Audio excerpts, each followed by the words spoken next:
Internet, the GM's in prison right now. He got caught for trespassing. And as I'm saying this, I realize I may have already made this joke. You absolutely already did make this joke, yes. God damn it. Nice. All right, the GM has amnesia, or maybe dementia, so Chester's canceled. Or maybe dementia is crazy. I feel like I had another idea before, too, and then I forgot it. And I was like, we'll go with this. And I was like, wait. It's fine. It's fine. Whatever. Listen, who's keeping track? Our listeners. Like, the audience always keeps track.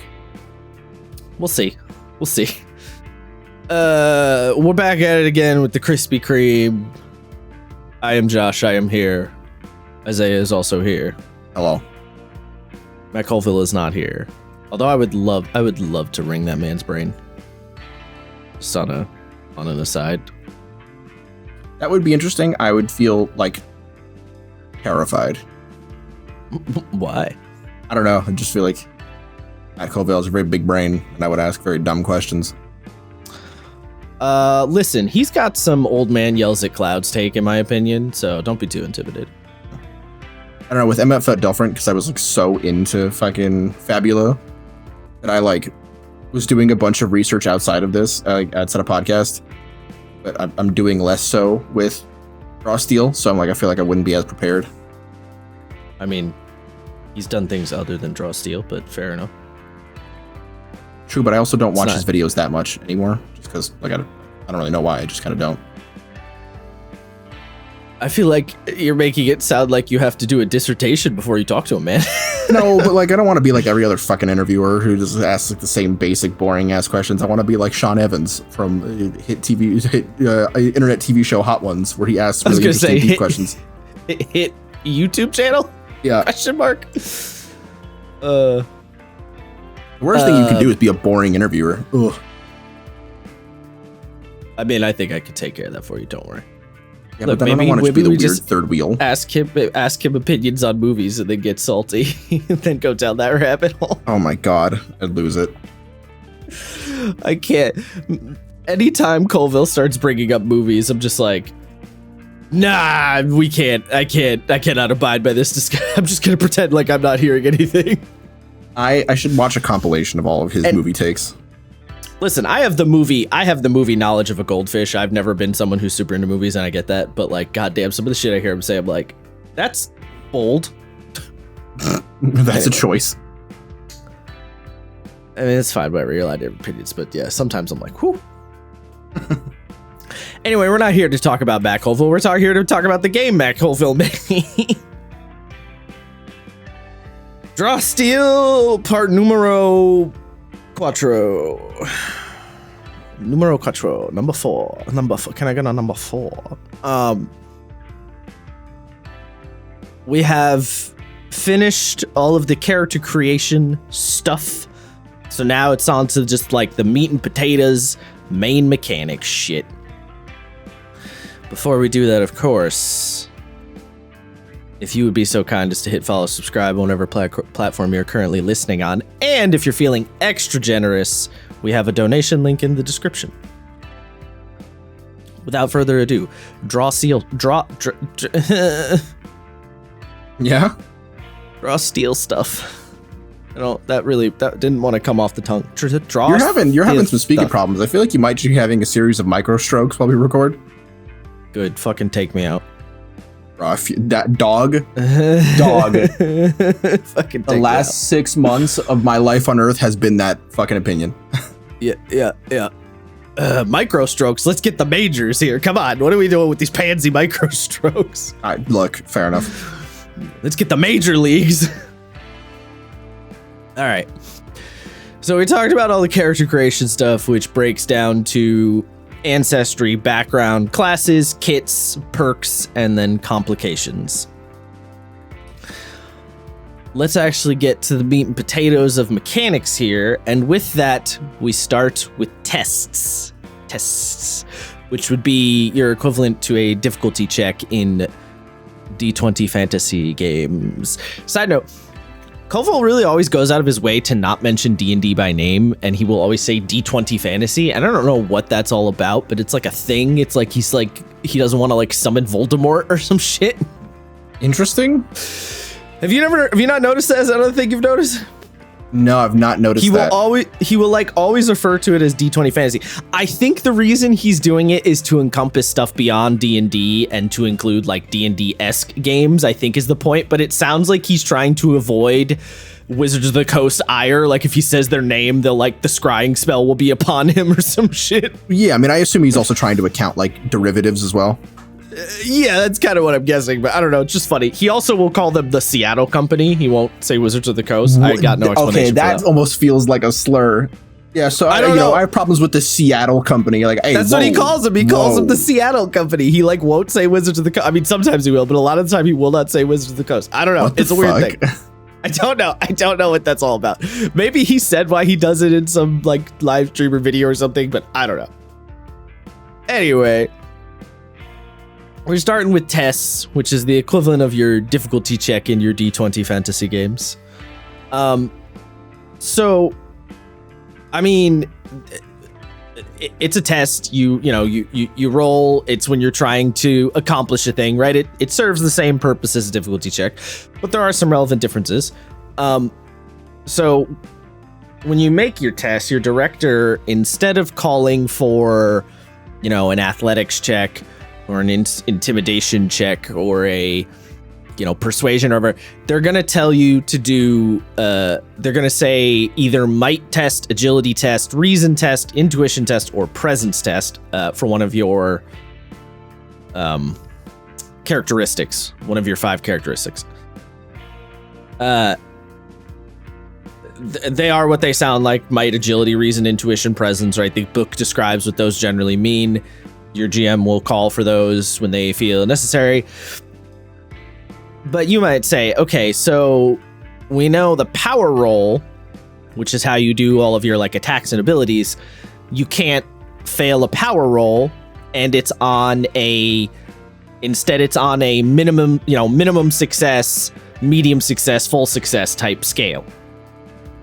So how does that translate to test? Does test just use a different die system? No. Tests do still, you roll tests the same as you would roll a power roll. So you roll 2d10 plus the stat, plus a skill if you have a skill. But instead, your director will determine if it is a easy test, a hard test, an easy test, a medium test, or a hard test. And effectively what it does is there's a little chart of comparison. The chart will shift based on if it's an easy, medium, or hard test. So, I'm sure you noticed this, Isaiah, if you're making an easy test, you cannot fail. Yes. Impossible to fail on easy tests, which is interesting choice. It feeds back, it's into that loop of heroic, tactical, fantasy. Like, it feeds back into the game ethos, so I get it. But it's still kind of interesting. There's also no critical fails in this game, which I didn't think about at first, but realized later. There's no critical failure. There's critical successes, but no critical failures, which I was like, huh. Interesting. I feel like if you roll double ones, which is super rare, right? Like double ones, actually, let's pull up the old dice percentages here. I think double ones on 2d10 is like 2% or something like that. I'm going to be, okay. This might be my most. It's 1% chance. It's pretty nuts. Yeah. So I feel like for me, I would put a critical fail rule in there where if you roll double ones, like an enemy gets another action. But anyway, what were you going to grognard about? I think my biggest grognard take in any system is if you're going to have critical successes, you need to have critical failures. Yeah. Yeah, I mean, I don't agree with that. You kind of, sort of, so if you have an easy test, You can't fail. So it works on a scaling chart, right? So an easy test, if you roll below an 11, you get a success with a consequence. If you roll a 12 to 16, you get a success. And if you roll a 17 plus, you get a success with a reward. If it's a medium test, on an 11 or lower, you fail. On a 12 to 16, you get a success with a consequence. On a 17 plus, you succeed. On a hard test, if you roll an 11 or lower, you get a failure and a consequence. On a 12 to 16, you get a failure. On a 17 plus, you get a success. So essentially, there is a critical failure state on hard tests because a failure plus a consequence is like you fall down and you get kicked in the balls. So that would be the closest to a critical failure, but that's only on hard tests. So not going to come up all the time, obviously. You could also make the game design argument that an enemy getting a critical success against you is effectively a critical failure. No, I don't agree with that. I mean, it's not a question of agree or not. It's a question of like from a pure math on paper standpoint, the two are equivalent. I don't think they are though. They are. No, they like mathematically, sure they might be, but like when you talk about a design sense, there is a situation where you will not have enemies rolling against you, therefore it is impossible to fail critically. So having some sort of critical fail resource in the same way that an enemy should be able to critically fail. No, what I'm saying is if you wanted to have like an enemy critting against you is effectively like, especially in this game where it swings the action economy slightly more in your, or quite a bit more in your favor, that is basically a critical fail situation. Like, yeah, you can't get them if there are no enemies necessarily, but in a sense, there is a critical fail in the game. It just doesn't exist on your side of the table, or the player side of the table. Well, it doesn't exist on either side, actually. The enemies can't critical fail either. I'm not particularly perturbed by it. I mean, they made a decision that the game doesn't have failure in terms of attack rolls and stuff, so I understand why there's no critical failures. Again, though, a failure with a consequence, pretty close to a critical fail. Yeah, I guess. I don't know. Because, I mean, think about it. A failure. So essentially, the way the consequences situation works is if you get a success with a consequence, it's a PBTA 7 to 9 result where you get if it's a success, you get what you want, but there's also going to be now a side problem that is introduced. If you get a failure with a consequence in this game, that means you didn't get what you want and the problem has now snowballed further against you. It's that move snowball idea that Apocalypse World, I don't know if I shouldn't say started, but, really popularized, if nothing else, I feel like. And it's so in Apocalypse World, you can fail and things will snowball against you. In Draw Steel, you can fail and things stay neutral, or you can fail and things will snowball against you, depending on the test. Because, like, if it's a medium test, failure is just failure. You can't, there is no failure plus consequence. You can only get the failure plus consequence on a hard test. So, it's shifting the goalpost slightly on that, but it's essentially the same idea. And that's kind of a critical failure situation, because it's like, I didn't get what I want, and now it's worse, which means it's going to be harder down the road. That doesn't apply to combat, granted. So if you want critical failures in combat, yeah, no, game ain't got that. I don't know. I honestly, the whole premise of the you can never miss thing, I personally,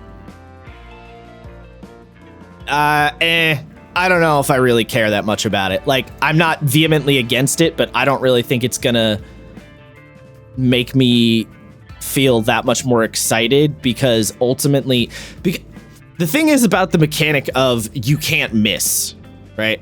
Mm-hmm. The reason it got introduced, or the reason they even considered it for this game at all and ended up using it, is because Matt Colville was like, well, part of the reason that D&D combat and games like it are boring is because you can have turns where you fail and you just do nothing and nothing happens. I don't actually disagree with the premise that that's why D&D combat gets boring. So I don't really care that much about the solution because I already don't agree with the premise. That makes sense? Yes, I mean, I think I agree that D&D combat can be boring, but I don't agree. Yeah, the things just miss is not a reason why I would say that's the case. I don't think that's the culprit. I think the culprit for D&D combat getting boring is that things stagnate and become repetitive. Like the same shit happens every time over and over again. Yes, nothing really changes or shifts up.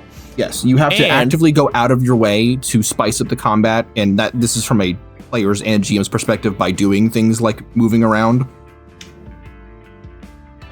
to stop things from just being, okay, I just drop dice, I'm on my turn, and then go on my phone for 45 minutes. Yeah. I also think the other reason that D&D combat is boring, which this game does actually solve, is that from a player standpoint, there's not a lot of what's the word? It's difficult to have like interplayer strategy between each other because there's not that many abilities or things that will cross over to assist each other, and the initiative order is locked in at the start, so you can't like prioritize a certain character towards the front so they can do a thing that sets everyone else up. Whereas you can do both of those things in this game because A, there's lots of abilities that you can do on other people's turns that will directly affect what they decide to do or affect what the enemy does.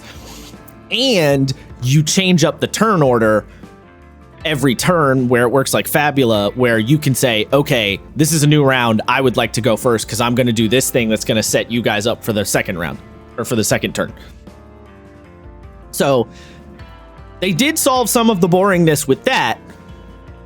I don't actually think the power roll thing was really the answer, but some people seem to like it, so I guess maybe I'm in the minority on that one. I don't know. I mean, it's certainly an interesting idea. I don't know. The idea, it's like, you know, when I read, oh yeah, you basically can't miss. It didn't fill me with you literally can't. You know what I mean? It didn't like wow me. I wasn't like, oh my god, that's crazy. It was just kind of like, oh, that was a choice. Yeah. And the funny thing too is we have a good comparison point because we're playing Fabula right now, which has the same style of initiative, but you can miss in Fabula. And like, I don't know. I don't think that detracts that deeply from the entertainment. You know what I mean? Like the fun of it, the fun of a fight in Fabula.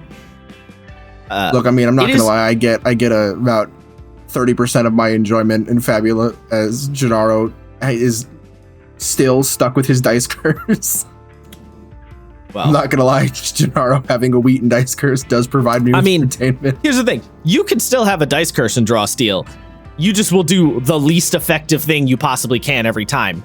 Like, you'll do damage and nothing else, and you'll do the least amount of damage, right? Because a lot of the class abilities have a thing where it's like, you hit them, and then if you get a tier 2 or 3 success, you also do something else on top of the hit. Whereas if you just keep getting tier 1s, a lot of the time, you'll just get nothing or very little. So, you know, he can still be cursed. True. But that's not even what I'm talking about. I'm just saying Fabula keeps things interesting because you have to watch what everyone else is doing. A lot of it because of that turn order thing and because of how abilities combo with each other. And turns in Fabula can go by really fast because you essentially like do your main thing and then move. There's no like, did I spend a bonus action? Can I move? Can I do that? Like, you have your thing that you're going to do for your turn, much like an actual turn-based video game. It's like character A does this, character B does this, you know? So, yeah, I just... They slightly barked up the wrong tree But again, other people are liking it, so like whatever, fine. I guess I'll go fuck myself. I still think I think it really ultimately comes down to things need to change as you go. That's really the crux of it for me. That's one of the main reasons I think Apocalypse World is as interesting, and PBTA games by extension end up being as fun as they are, because every time a player whips out dice on the GM side of the screen, you have to be ready to interpret the bones, as it were, read the tarot cards of what the dice are giving you, because if the player fails, you can't just say in Apocalypse World, oh, you fail and nothing happens. Like, you are not allowed to do that as the GM. So as soon as the dice come out, you as the GM are on your seat as much as the players are on their seat, because you have to respond to whatever they're doing, and nobody on either side knows what's going to happen. Whereas in D&D, if the players miss, just nothing happens. So you're like, okay. Yeah, I think that's an interesting way of looking at it. For me, I think the thing that keeps combat interesting is not having the basic solution on your turn. Like, I in some ways, I almost fucked myself playing the most mechanically basic class of all of us in Fabula right now. Because a lot of time, my best thing is just attack. But now that I have things like Bone Crusher and Breach, I can actually start thinking tactically and being like, oh, well, they're casting spells. I don't want you to do that anymore.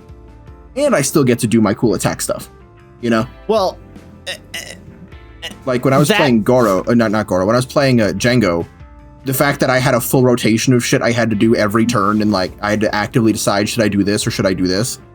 Even if I wasn't moving or you know, using tactical positioning, the fact that I had like pretty uniquely had to be like, okay, I have about 12 things I can do on my turn that are all like good decisions, but what is the right decision to make here? And it's not always attack.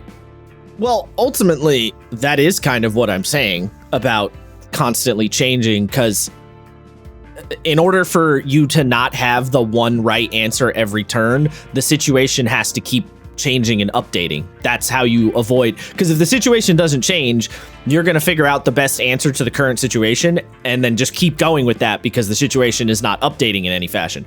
Whereas if the situation keeps changing, you have to change your plan of attack, because, you know, before the enemy was weak to fire, now they are weak to ice. Okay, what do we have to do now? Because I don't have any ice attacks. Okay, somebody else go first to do the damage, or you know, go first to do the damage and I'll help you, or maybe I'll go first to set something up. Like, that's ultimately what I'm saying. Like, yeah, you can't have the answer can't be right and obvious, because since the answer is right and obvious, you get bored, and the answer is right and obvious if the situation does not change. Mm-hmm. You can also test this on your own in any turn-based video game. If you're playing Final Fantasy and you get to the point where you're like, oh, I figured out what this boss's like order of operations is, and then you just do the same thing over and over and over again on the turn order because you figured out what the boss is doing, and then you get bored because you're like, all right, so Titus uses a potion, okay, yeah, and then the Orin attacks, and then Waka uses the antidote, and then next turn Titus uses potion, Orin attacks, Waka uses antidote, and you just do that over and over and over again because you figured out the boss order. Same problem. Anyway, so yeah, that's the idea with the test. The GM will declare it an easy, a medium, or a hard test, and then you will roll and compare against the chart.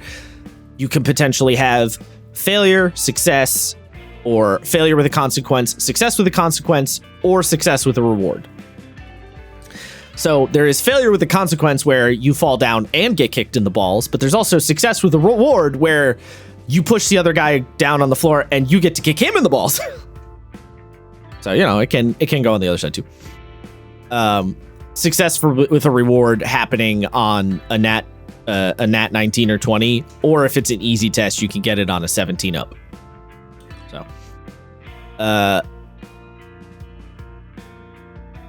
in terms of, in terms of like using tests in combat and stuff, like how long should they take? What kind of action should they take? Up to the director. Director's just going to adjudicate that. Be like, all right, you're trying to dive behind a barrel. I'll make you do an agility test to see if you can do it.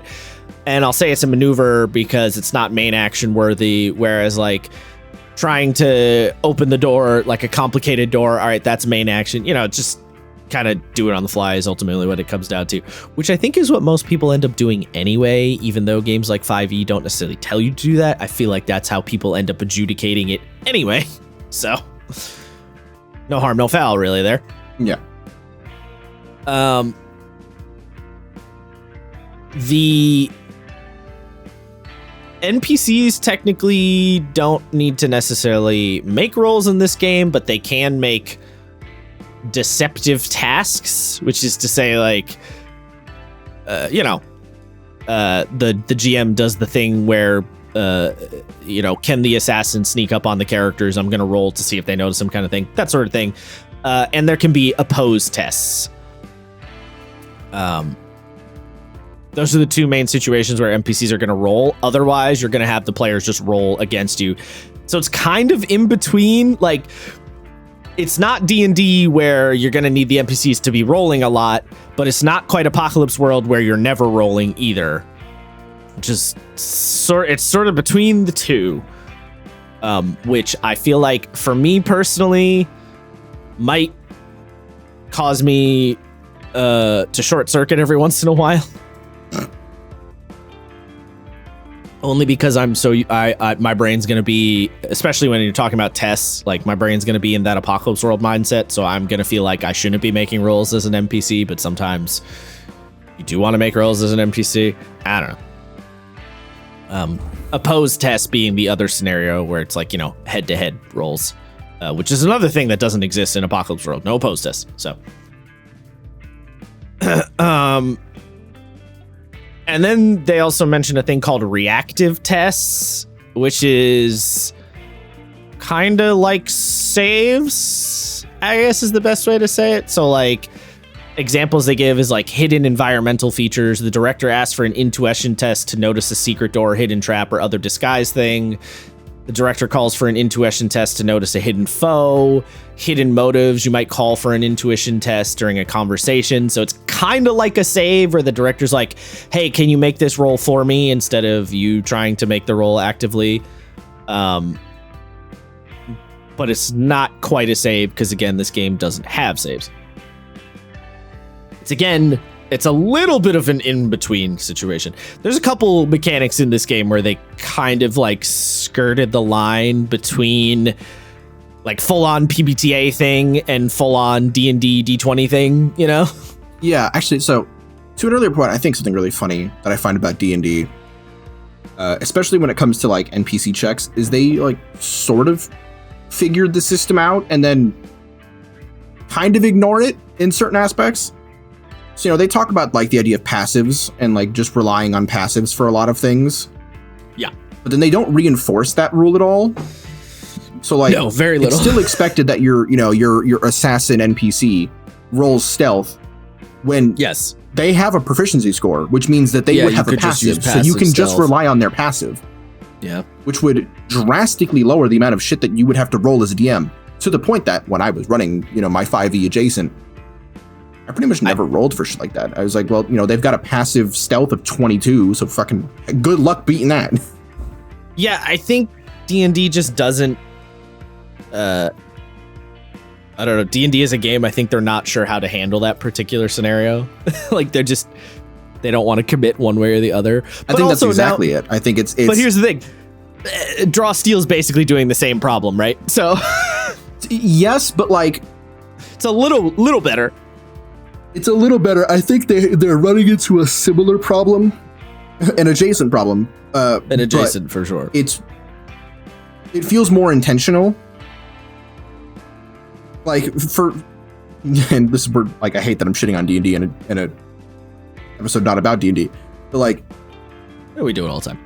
D&D kind of has this thing where it's like, well, we have this thing, but like we don't want you to feel like you have to do that thing. So maybe you could do this thing if you want to do it, and that's how you prefer to run your games. But like if you don't want to do it, it's there for you. Whereas Draw Steel has more of a, you have these two options. Do whatever you want. Like there seems to be more, like when we were talking about confidence in Brushstroke, Draw Steel has way more confidence to be like, both of these options are available to you. Well, that just goes back to my complaint about D&D all the time, which is that it doesn't put its foot down on mechanics. Yeah. The writing is very like floofy. But yeah, so there's a little bit of that in Drawl Steel, but not quite the same. So obviously, so you call for tests, and there are skills in this game. So what's the deal with the skills? So I mentioned that there's a shitload of skills in this game, and it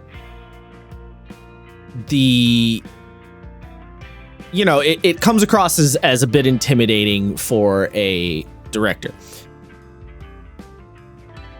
Basically, the way the game remedies that is if a player has a skill that they think would apply to the situation, you as the director ask for a test based on one of the 5 characteristics. The player will say, "Oh, I have the intimidation skill. Can I use that for this situation?" And then the GM can say, yay or nay. So that's how they kind of remedy it, where you don't need to remember all the skills, which is good. I mean, that does mostly solve my problem. I do still think people are probably going to look at this game and see big crazy skill list, particularly if they are planning on GMing, and get a little like wigged out by the big skill list, I feel like. But that does take the load off your shoulders. So they thought about that. And it literally says, it's not the director's job to know every task potentially covered by the skills in the game, or to know the specific skills your hero has. Instead, the director asks you to make a test using characteristic, and you tell the director if you think you have a skill that applies. And you might say, all right, so what happens if you have a skill? Real simple. If you have the skill, you get a +2 bonus to the roll. Essentially, you get an edge. It's not the same as an edge, so you can get the +2 bonus from a skill and the edge on top of that. But yes, if you... What are you laughing about? I don't know. The way you said you get the edge, I just... Sir. Sir, what? Like, if you just keep going for the edge, that means you're edging. I'll leave. That's right. I'll step out. Okay, you step out. Go sit in the corner. You're on punishment. No, dude, I can't. As I was reading this fucking book, it's just like Chatty's edging. I don't like the phrase. I don't like that. I mean, I get it was why they chose when they were called boons. It's because boons and banes, particularly if you're a non-English speaker, can be confusing, which I understand.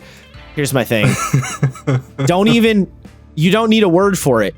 Just say you have a +2 or a -2. We don't need a word for it. It doesn't really need a categorize. You know what I mean? Well, like kind of, because you do need a name for it. Because when you get a double edge or a double bane, that is more important. Like that, there's different rulings there, so you do need something to quantify that.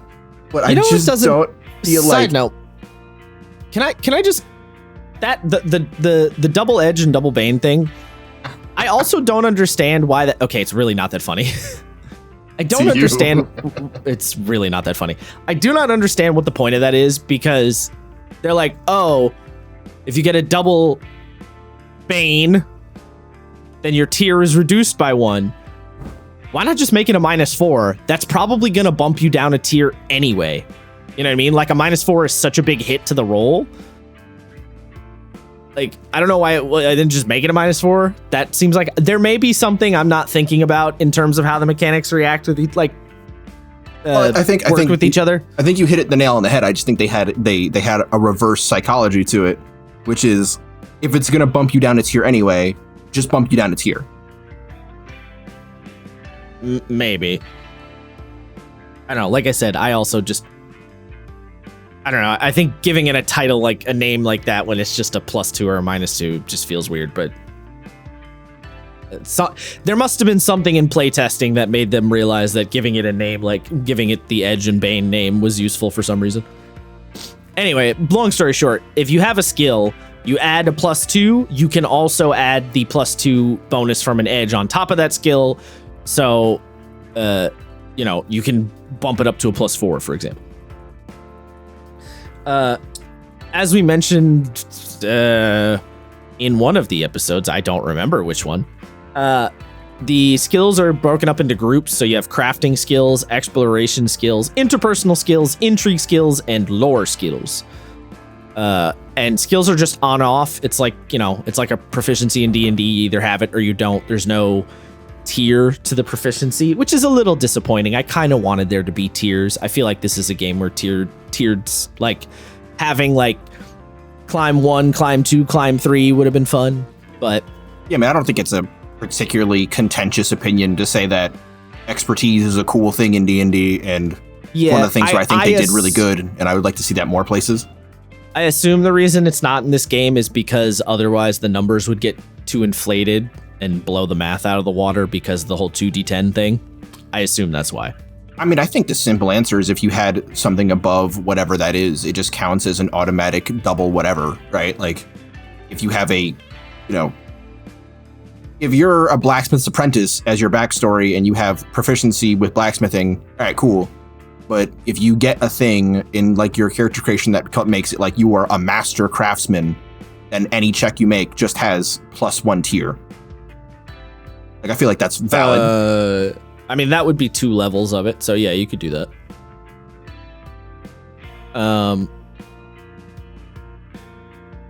What's the other thing? Oh. There's also a little side note on skills that, be aware of the kind of game you're playing, and there's a lot of skills in the game, so you could potentially pick a skill that's totally fucking useless if you're not paying attention or don't ask your GM what the style of campaign is. So because there's a big skill list, just be aware what kind of game you're playing and then pick appropriately. I mean, don't be like, don't be like, I'm going to take wilderness and then, it's an all urban campaign. Just, the usual real shit. That should be normalized. And it's not. Like, just asking your GM, hey, is Goblin ever going to come up as the language that I need? Yeah. Should I take it or not? Like, I think that should be a lot more common. And I think GMs should be more okay with being like, I mean, I wasn't planning on it, but if you want to take it, we can do something about it. You know what I mean? Well, yeah, that's the other thing too, right? I always come at it from the reverse direction. If I see players picking weird skills and I go, okay, I have to put something in here. Like, I have to put shit in there now to make this worth it. That's always how I look at it, right? That's kind of what Fabula tells you to do with the classes. It's like, once your players pick your classes, make sure you give the players shit that makes sense relative to their class. Like, if you have an Arcanist in the game, put Arcana in the game. If you have a Darkblade in the game, give them a reason to be melodramatic and mopey and gutsy. And by gutsy, I mean like the character guts, not gutsy isn't tough. I mean, both work. Both do work. Both work. If you have a Wayfarer in your game, make sure travel rolls are going to happen. Or a Gourmet in your game, make sure travel rolls are going to happen because those are relevant to them. That kind of thing. That's always how I come at it. No, yeah, and I think that's how everyone should come at it. I think that's a pretty safe one to be like, you should be doing this if you're running a game. It's a good GM habit. As someone who's had this problem of like, oh yeah, I picked Celestial because my character's a cleric, and then Celestial never comes up, even if you do contact like other realms or do that shit, and you're like, oh, cool. I guess I'll just go fuck myself, ? And then lastly, the last point on the skills and tests and stuff is the game does encourage you to make your own skills as a director. The example they give is like there's no brewery skill, but if you want to have a game where brewing ale is relevant for some reason in the campaign, make a brewery skill. And because the skills are just category and then word, it's really easy to make skills, right? You look at which category. So brewery would probably fall under crafting, and then you just slap brewery in there, and then they can just take the skill and that's it. Like, you don't need to figure out any of the math or anything or what characteristic does it pair with. Like, none of that shit matters because of the way the skill system works. So very easy to make skills. So if you want to add more, go for it. There's so many. And then it gives us something. I'd just be like, fuck it. I mean, there's a lot, but if for some reason you feel like it would be really cool to throw one in there, then, you know. Yeah, I get it. It's the same problem I had with Lancer, where it's like, you know, technically you're not supposed to take the triggers. They're examples, but they're good examples. So why wouldn't you take them? And then you get to a point where there's so many examples that you don't feel a need to make more, because you could arguably do anything you would need to do with the examples you have. Well, in defense for Draw Steel, they're not saying that the skill lists are examples. They're just saying we could only think of so many things. So, like, if you come up to weird edge cases, then add to it. Fair. Slightly different than saying, here are some examples, right? They're not saying it's a list of examples. They're saying these are the skills. You might need more. Fair. For, like, weird scenarios. Lancer being like, here's some examples, gives you like 25. You're like, yeah. Game? Yeah, that's a little more than an example, yes. You can assist tests in this game. You could assist another creature with the test they make, provided you have a skill that applies to the test. The other creature isn't using the same skill on the test, and you can describe how your character helps to the director's satisfaction. Basically, if it makes sense for your character to be able to help with whatever skill you have, you can attempt to help, and then you make a power roll. The thing about helping in this game is you can make the situation worse. So you don't necessarily always want to help. If you get an 11 or lower, a tier 1 result, you make the situation worse, and the creature takes a bane on the test. So you can potentially fuck your teammate over if you're not being careful. If you get a 12 to 16, they get an edge, and if you get a 17 plus on your assisting roll, they get a double edge. Then it gives a whole chunk to like hiding and sneaking and searching for hidden creatures. It's pretty much D&D rules in terms of how like hiding and sneaking means and stuff like that. It works pretty much how you expect. I don't know if you have anything to add, but I don't really have anything to add on that. No, not really. Yeah. It's hiding and seeking. It's basically, I mean, there's a little bit of minutia in terms of like rolling the dice or whatever, but we talked about that with tests already. So, then you have group tests. If you call for a group test, basically everybody makes the same test. The director determines the difficulty. Sorry, lost track. If you're making a group test, obviously you can't assist because you're already assisting by being in the group test. And then, so first you have to figure out if the task succeeded or not. And then you have to figure out the rewards and consequences. So if the hero succeeded, and half or more of them obtained a reward from, so everyone makes an individual test. If the hero succeeded and half or more of them obtained a reward from the test, the director gives the group a collective reward and ignores consequences incurred. If the heroes failed the group test and more than half of them incurred a consequence as a result, the director gives the group a collective consequence and ignores any earned rewards. It mentions that an easy option, if you can't think of a reward or a consequence, is either a hero token as a reward or malice for the director as a consequence. If fewer than half the heroes incur a consequence or earn a reward on their individual tests, then the group simply succeeds or fails.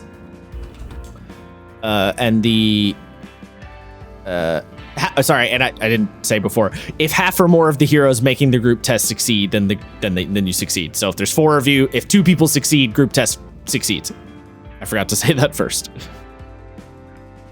Then we get on to montage tests. So this is one of their other like big things, like a kind of showcase mechanic, I guess you could say. So if you have ever messed around if you know about skill challenges in D&D 4th edition, that's where this idea came from, at least for the MCDM folks primarily. There's also clocks in games like Blades in the Dark, which has then extended out to games like Fabula, for example, and Lancer, I think, uses clocks too. So clocks have spread around, but basically the idea is the montage test for Draw Steel is over a longer period of time, the exact period of time being, it doesn't need to be specific. It could be a couple of days, couple of hours, couple of minutes, depending on the situation. But it's a bunch of tests made in a row, all trying to tick up a number of successes. And then if you manage to tick up enough successes, you succeed the montage.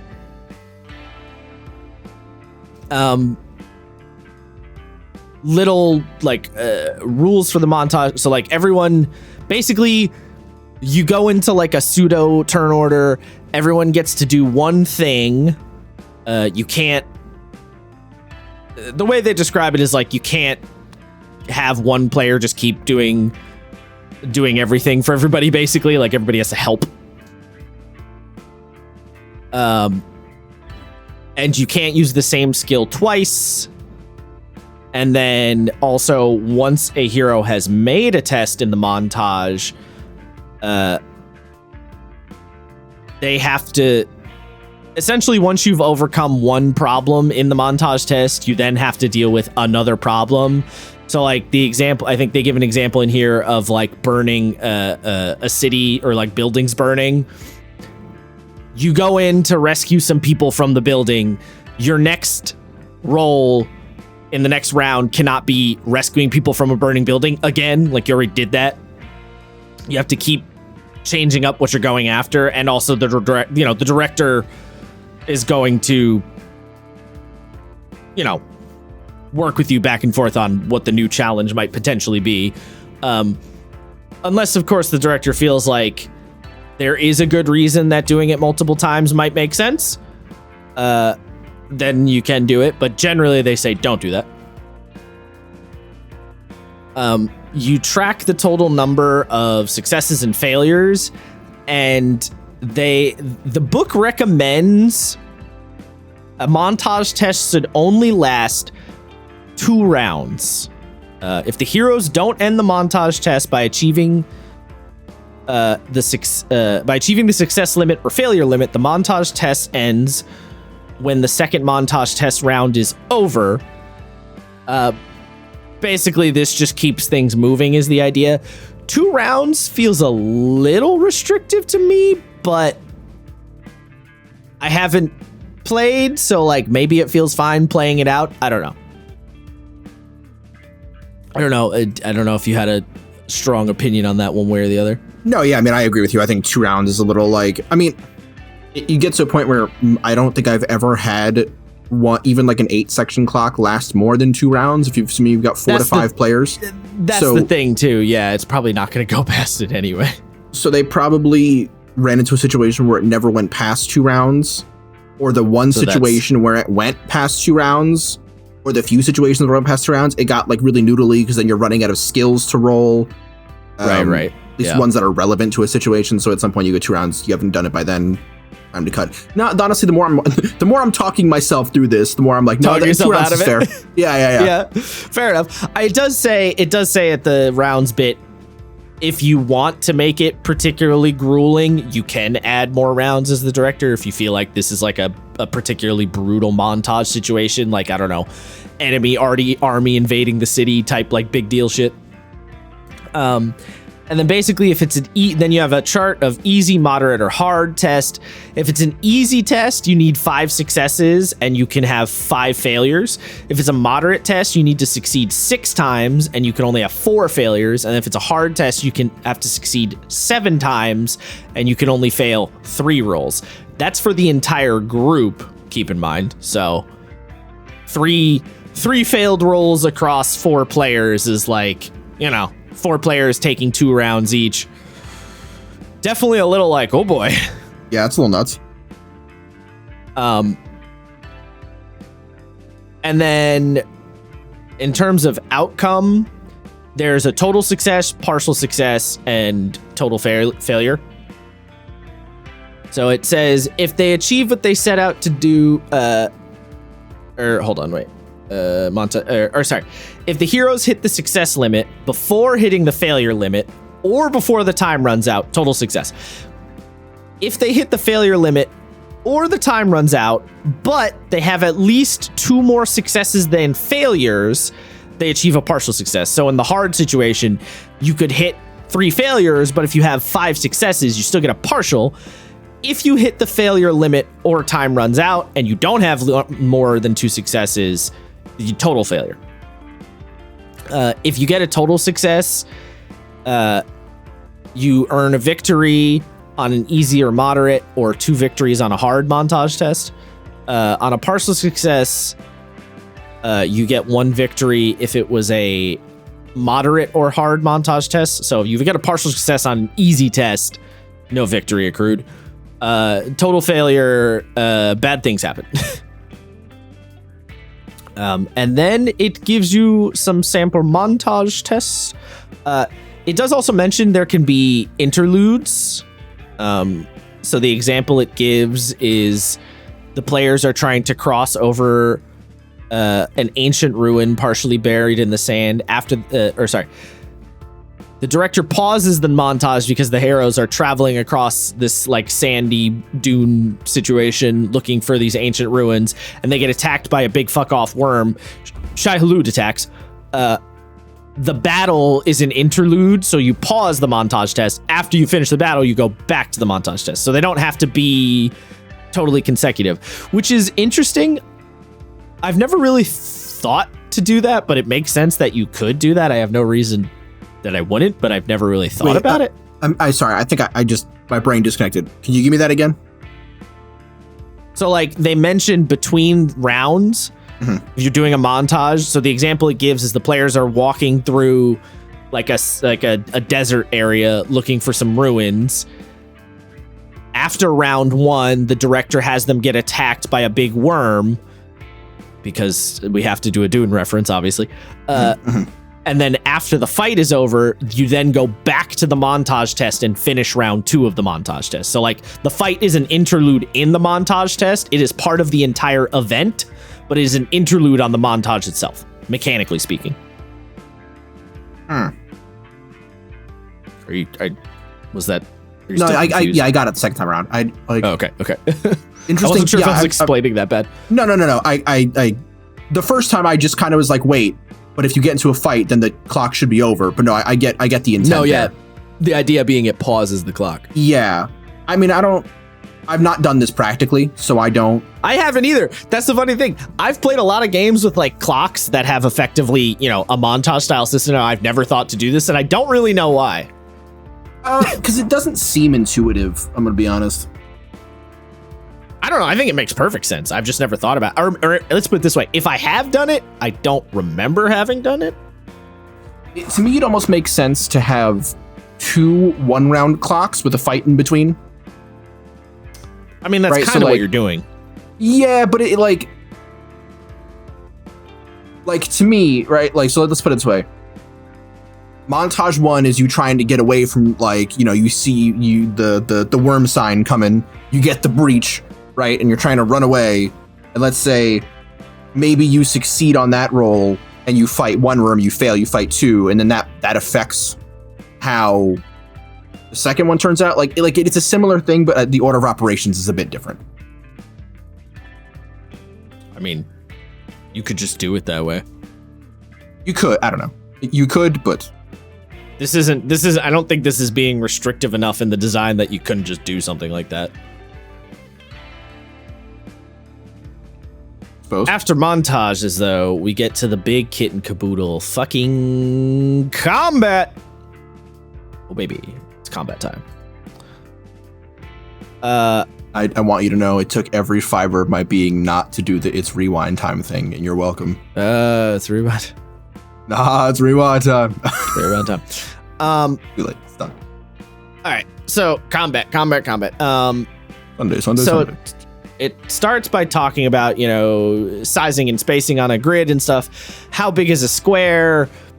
By default, they assume it's a 5-foot cube on a side, but if you want to change that, knock yourself out. Basically, a square is a square. This game doesn't really care about the specifics, and because the game doesn't care, it means you as the GM are also going to end up not caring.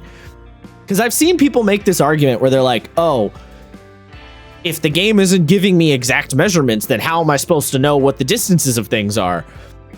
And people don't seem to understand that if the game doesn't care about the measurements, then you as the GM will very quickly stop caring about the measurements because there's no reason for you to care about the measurements.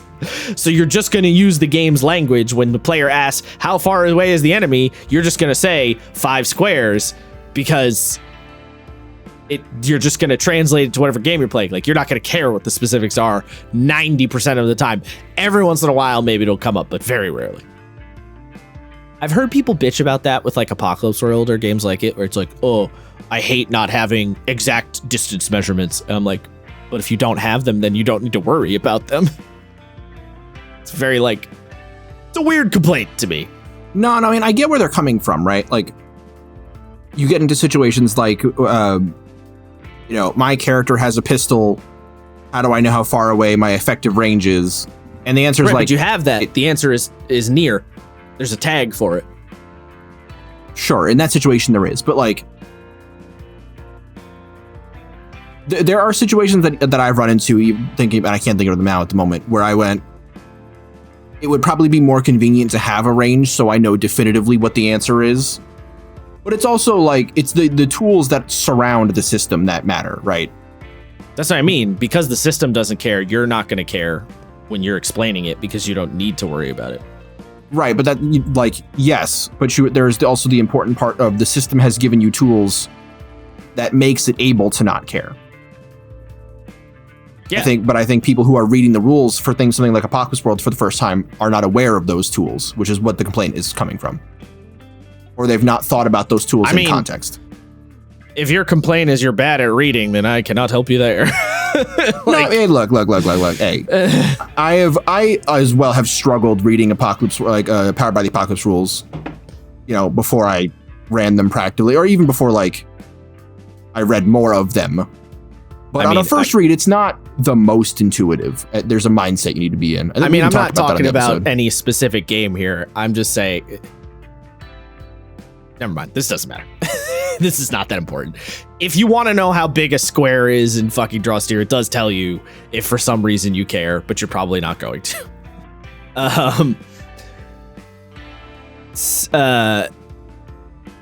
The game will mention sides in a combat. Allies are one side. Creatures opposed to the players are another side, controlled by the director. That's, it's very intuitive. Combat rounds, this game does not really care about how long a combat round is or a turn is because it doesn't have bespoke timers like that, so don't really need to worry about it. When does combat start? When people are trying to kill each other. That's all pretty straightforward. A lot of this shit is, they like, when combat starts, it mentions determine surprise and then determine who gets to go first, and like creatures take their turns. Things that are different, that aren't your usual D&D thing. So when you determine which side, you roll for your side. So if all the creatures on one side are surprised, then the creatures on the other side act first, obviously. But if both sides have creatures who aren't surprised, the director or a player they choose rolls a d20. On a 6 or higher, the player determines who goes first, the hero side or the other side. Otherwise, the director decides which side goes first. So you just roll a singular die, and that's just determines who's getting that first round. And then after that, on a player turn, any player can go. On an enemy turn, any enemy can go. The director will decide, obviously, for the enemies, and the players will decide amongst each other. Real simple. Monsters for the director will be broken up into groupings, generally. So basically the same way that it is the same way that 5e does it. So like, for example, in 5e, you roll a single initiative for all of the goblins on the board and then all of the kobolds on the board. Draw Steel does effectively the same thing. The only thing that will be slightly different is they have a couple of different kinds of goblins. So the goblin slash throat guys will be group 1, and the goblin stabby guys will be group 2. And so when a monster initiative comes around, you could choose either group 1 or group 2 to go. Once they have gone, obviously they can't go again until next round everyone restarts. Again, that's how D&D actually, that's how 5e does it. It just doesn't, I don't know that it describes it quite that way, but yeah. Well, no, I guess 5e does describe it that way, actually, now that I'm thinking about it. No, yeah, I guess it do. Yeah, I guess, yeah. Yeah, enemies go in groups. Yeah. It's the same shit. I'm like overcomplicate. Yeah, it's the same shit. The game mentions putting an argument timer if your players just cannot decide who's going to go first or who's going to go next. I can't see that happening very often, but on the off chance it does, it mentions it.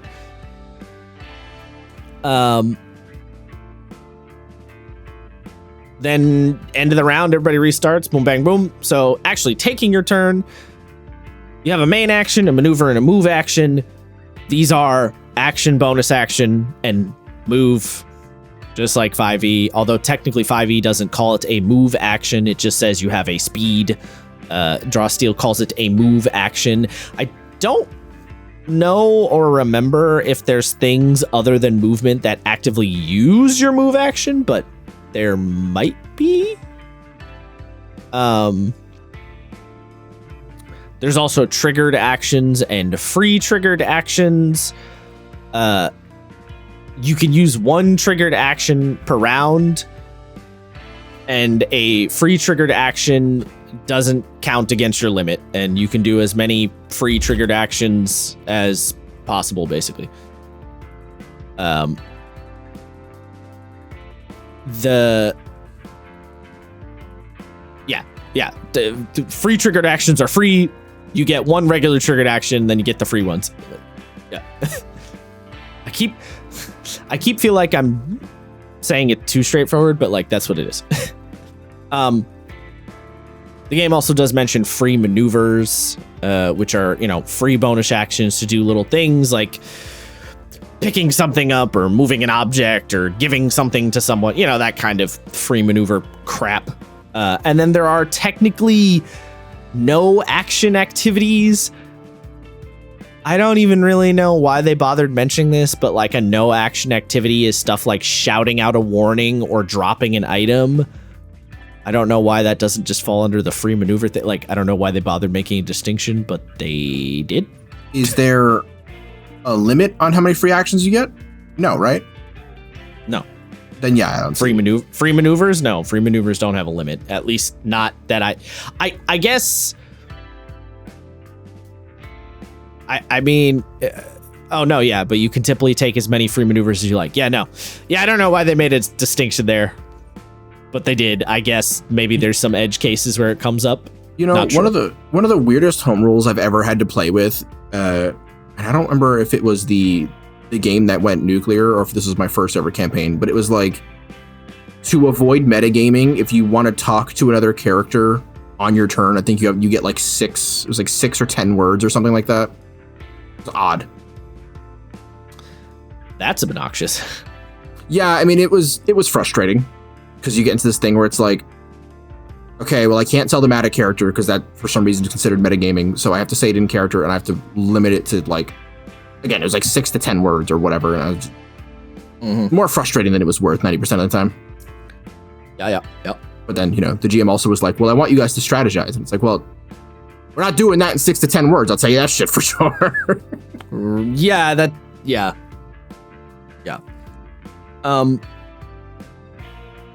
we got movement in combat. It's pretty much the same as 5e. You can move a number of squares that your speed is. You can move through teammates. You don't need to worry about height too much in terms of moving. I don't even think, actually, I think this game tells you to even ignore like moving up and down, or how does it phrase it? All adjacent squares to your character cost 1 movement to move into. There's no Pythagorean theorem on a grid. which I think the implication is like if your character is 2 squares up or something, to get down would be 1 movement because you ignore the vertical bit. You just do the 1 movement over to get like off the roof or whatever. I'm pretty sure is what the game is getting at there. Yeah, well, they talked about it in the section where it talks about like cutting corners. You can't move up to a corner and then move diagonally. You have to move up and then turn at a 90-degree angle. You basically can't use that diagonal to save movement, which I don't agree with. I think that's a little goofy, but like fair enough. Well, if you don't need to worry about height, then that kind of makes up for it in a way. Sort of. It's more than just height because it's laterally as well as. No, I know, but I'm saying it's like it's a compromise. Like you don't have to worry about height, but you can't cut corners. You know what I mean? Like it's a little compromise situation. Yeah, I guess. You can't exceed your speed. Pretty straightforward. Like I just mentioned, there's a bit about you can't cut corners, so you can't like diagonally move over a corner around a house. That, by the way, that's not saying you can't move diagonals, period. That's just saying you can't move diagonally if there's like a thing in your way. You know what I'm saying? Yes. So you can move, right. You can move diagonally on open space. On open space, right. But if you're at a door frame, right, if you're 1 space behind a door, you can't move diagonally go up and then over. Out of the door area. You have to go all the way through the door to 1 space outside of the door's area and then take a right or a left. Yeah. It's hard to explain. If you saw it, the way that they actually make a pretty good diagram. Chart. Yeah, it's there's actually quite a lot of good diagrams in the combat section. So yes, I did want to bring this up. I really appreciate those charts because I think, and you know, again, I don't have the 2024 Player's Handbook, so I can't check at the moment. I don't remember there being diagrams like this, but I don't think so. The diagrams that Drawl Steel has actually makes things. It solves a lot of problems that D&D has. Like you could use this for D&D, be like, oh, this makes a lot of sense. Yeah. Then it gets into all of the. Oh, geez. Why did my PDF just jump like that? That was weird. Hold on, I gotta scroll back to where I was.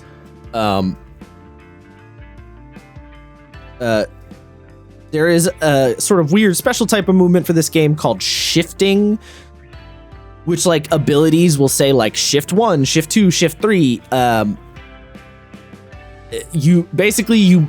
You move and do not provoke an attack of opportunity, and you can shift in any direction.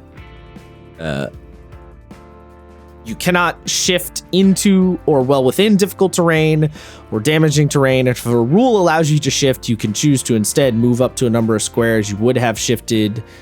Wait, what? If a rule allows you to shift, you can choose to instead move up to the number of squares you would have shifted, for example, to get out of the difficult terrain. However, you can't combine moving and shifting within that movement. Oh, like, you can't get the benefit of the shift if you're in difficult terrain, but you can walk out of it, but that means you can get attack of opportunity. Okay. Mm-hmm. Then it mentions the types of movements. There's like burrowing and, you know, digging and flying and walking being the default, obviously. There's also a power roll called Claw Dirt, which if you aren't a creature who can burrow, you could just try and claw your way into the dirt by your bare hands, which I just thought was a funny addition. I don't know how often that's going to get used, but no, you didn't watch Twilight of the Gods, right? No. There's really a part where a character gets dragged to hell and the main character just starts like digging down into the dirt, and he spends like a full episode digging, and by the time like a full conversation gets up, and by the time that the main character or the other main character comes back, he's like made almost no progress, and you're like, yeah. Leif, what the fuck were you trying to, what was this effort? You saw some magical shit happen. What makes you think you're gonna dig into hell itself? Yeah, what was the plan there, bud? There's some rules for, of course, climbing and swimming that work basically like you would expect. There is a roll for climbing onto other creatures. There's a power roll chart for that, so there is some rules for climbing onto other dudes. If you want to jump, there is a power roll involved with making a jump. Well, that's not true. You can jump You can automatically long jump a number of squares up to your might or agility score as part of the movement. The height of your jump is 1 square. If you want to jump longer or higher than your baseline, that's when you make the roll. Jumping is one of those goofy things that comes up in games all the time, and I just don't care. I just don't want rules for it. I just don't give a shit most of the time. Like, give me whatever the simplest, most basic. Like, I just don't give a fuck about jumping. I'm just gonna, my character's gonna say, could I reasonably jump that? And I'm just gonna say yes or no. Maybe I'm alone in this. I just don't care that much. Well, maybe it was a situation where every rule set that's ever existed was like, we don't need rules for jumping. And then it came up weirdly enough, and every time they were like, I guess we do actually need a rule set for this. Yeah, I don't know. Because I'm in your mindset. I don't feel like we need this. Yeah, I don't. Unless it's like, the jump spell. Well, that's the thing. Like, D&D has rules for jumping too, and it very rarely comes up, but every once in a while. But the funny thing, jumping is one of those rules where it's like, my character, can I jump this gap? And then everyone goes, yeah. And then everyone goes, fuck, wait, what are the rules for jumping again? Because you don't look at them that often, so when it comes up, you never remember what the rules are for, so you always are like, hold on, let me find jumping real quick. That's one of the things I appreciated Solasta for. They were like, God damn it, we're gonna make jump the most effective spell in this fucking game. Baldur's Gate jumping is really good too, actually. It is, yeah, but like, I'm close to the end of Act 1 in Baldur's Gate, and even then, I think I used jump in Solasta so goddamn much. I don't remember using it more. I don't know. I used it a lot in Baldur's Gate 3. There's a lot of scenarios where jump is really useful. Although how the math of the jump works in Baldur's Gate 3 perpetually confused me, and I was never quite sure if I could or could not make a jump. Is it different? I really have no idea. I couldn't for the life. It took a bonus action, I know that, which is different. But in terms of the distance, it seemed like the distance wasn't always that consistent, but I couldn't really figure out why, because Baldur's Gate 3 obscures some information. So I was just like, I don't know. So I would usually just be like, can I jump that? I don't know. Let's find out. Oh, yes or no. Do I get the white line or the red line? Okay. Yeah. Anyway. And then crawling, flying, hovering, teleporting, all that usual shit. Falling. If you fall 2 or more squares, you take 2 damage for each square you fall, up to a maximum of 50 damage, and then you land prone. Why is there a limit on falling damage? I do not know. I hate putting a limit on falling damage. I just think that's dumb. Just let me drop a bitch off a cliff and kill them. Like, I hate that rules as written, the barbarian can drop thousands of feet and live. Drives me insane. That is realistic. That is realistic. You can live, but the barbarian with 200 health in D&D could jump off a 500-foot cliff every single day of his life and live every single time. He's just that thick, Josh. Let him be thick. I fucking guess. I don't know. I hate the damage limit. Anyway, I don't know. Look, I like dropping my barbarian like I'm a B-52 bomber. I mean, sure, it's good for memes, I guess. One of my favorite things in a Campaign 1 A Critical Role was the hashtag Kidior, when she would just, whenever they were underground, just do the Earth Elemental and just drop down on people. I don't know. Just make the damage unlimited. Anyway, creatures who fall can reduce their effective height by a number of squares equal to their agility score, minimum 0. So, like, if you fall 4 squares and you have agility 2, that brings it back down to 2 squares, which means you would take no damage. So higher agility can help you. And then there's some rules about falling into a liquid, which I like. What? The good old, if you hit water at terminal velocity, it's like concrete. Falling into liquid that is 1 square or more deep reduces the effective fall height by 4 squares. Okay, sure. I don't know. Nah, let me do Minecraft rules. As long as there's a puddle of water, I'll survive any fall. Right? I don't know. I just like I get why it's there. It's just one of those things where I'm like, when is this coming up? I don't know. There's also rules for falling onto another creature, This one I thought was funny. So a creature who falls and lands on another creature causes that creature to take the same damage from the fall. The fallen creature then lands prone in the nearest unoccupied space. If the fallen creature's size is greater than the might score of the creature they land on, the creature is knocked prone. That one's just funny. If you're falling from a great height, you fall 100 squares in the first round, and then each subsequent round that they remain falling, you fall another 100 squares. If you're falling from hundreds and hundreds of feet up, I feel like at that point, I'm not really tracking anymore. I'm just gonna be like, you are falling, goodbye. Difficult terrain works like difficult terrain. Shocking, I know. It cost an additional square to go through difficult terrain. Damaging terrain. You move through it, it gives you an owie. Shocking, I know. High ground. High ground is relevant. If you have the high ground on a creature, you gain an edge on your power roll. So climbing up shit and like shooting down at them, mucho bueno. It's fine. We're not going to talk about how that's only effective for ranged combat. It's fine. I'm not gonna go off on this rant. What? No, it can work in melee. It doesn't. So if you think about it, if you have the high ground on someone in melee combat, right? If you're two people using swords, what happens is the guy who's actually below has an advantage because they have an open way to whack your legs, pretty much free 99, and the person up there would constantly have to keep their sword low to stop from getting their legs hacked off like a tree, which would stop you from actively trying to fight back. You mean in real life? Yes. It only works for. Okay. Sure. Sure. Whereas if you're sitting at the top of a hill and some poor jackass has to run up at you and you've got arrows, well, it's going to look a lot like Agincourt. This is one of those nobody but Isaiah cares situations. Yes, I do. Look, as much as I love It's Over Anakin, I have the high ground. As Anakin, I'd be like, oh, awesome. Okay. Yeah, sick. I'm cutting your ankles off. Yeah, I'm going to do to you what you did to me in this timeline. It's true. It's true. It is awkward to swing down at someone. That is very true. Or defend yourself from someone below you. Yeah. There is force movement in the game. There is push, pull, and slide.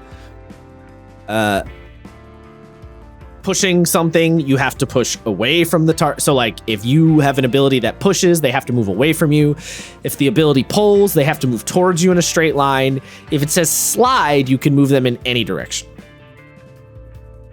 Force movement ignores difficult terrain and does not provoke attacks of opportunity.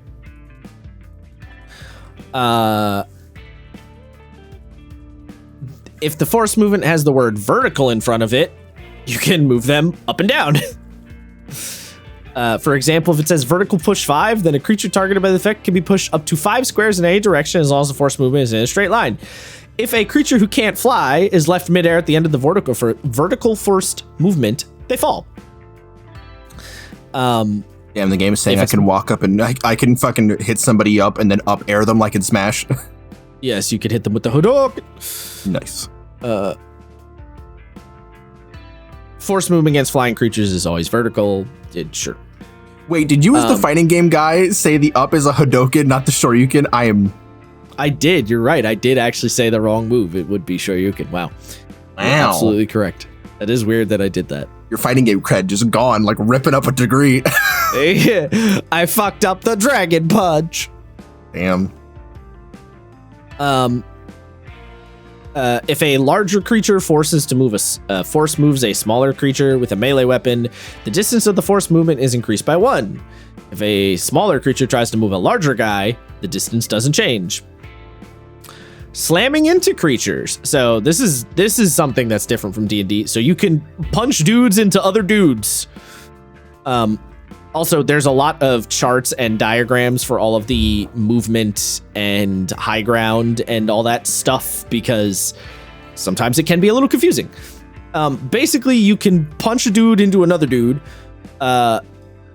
with both creatures taking 1 damage for every square remaining in the first creature's force movement. So, like, if you punch a guy for slide 5 and then he slides 1 and hits another dude, both of those dudes are taking 4 damage because there is 4 leftover movement, and then they stop.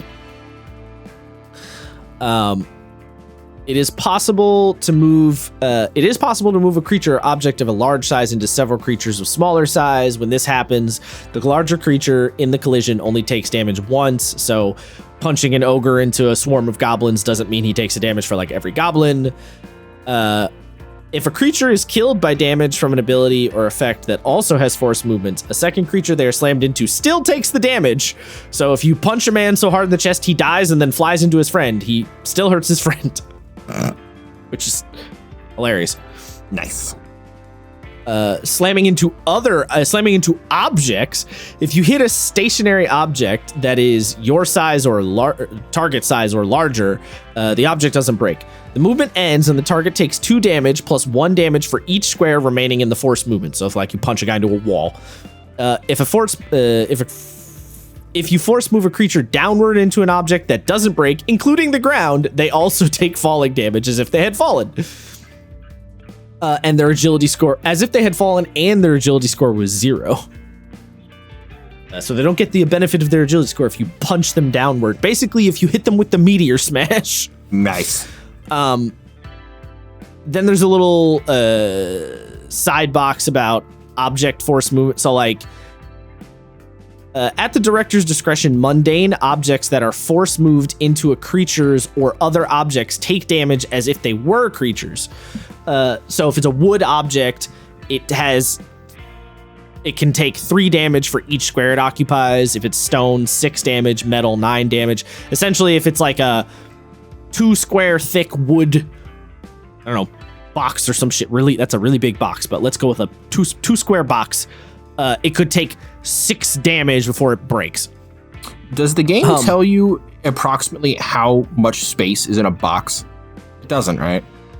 Yeah, it's a 5x5 cube. Oh, it is still a 5x5. Yeah. That's the whole thing I was talking about before, where I was like, the game tells you the numbers. I don't think you're going to need the numbers, but it tells you. That's where that whole rant started. I must have missed that somehow. Evidently. When you move a creature into a mundane object, you can break the object depending on how many squares of force movement remain. The cost of being slammed into an object is tied to the damage a target takes for being hurled through it. So it costs 1 remaining square of force movement to destroy 1 square of glass. The moved creature takes 3 damage. If you punch them through wood, they would take 5 damage. If you punch them through stone, they would take 8 damage. If you punch them through metal, they would take 11 damage. Essentially,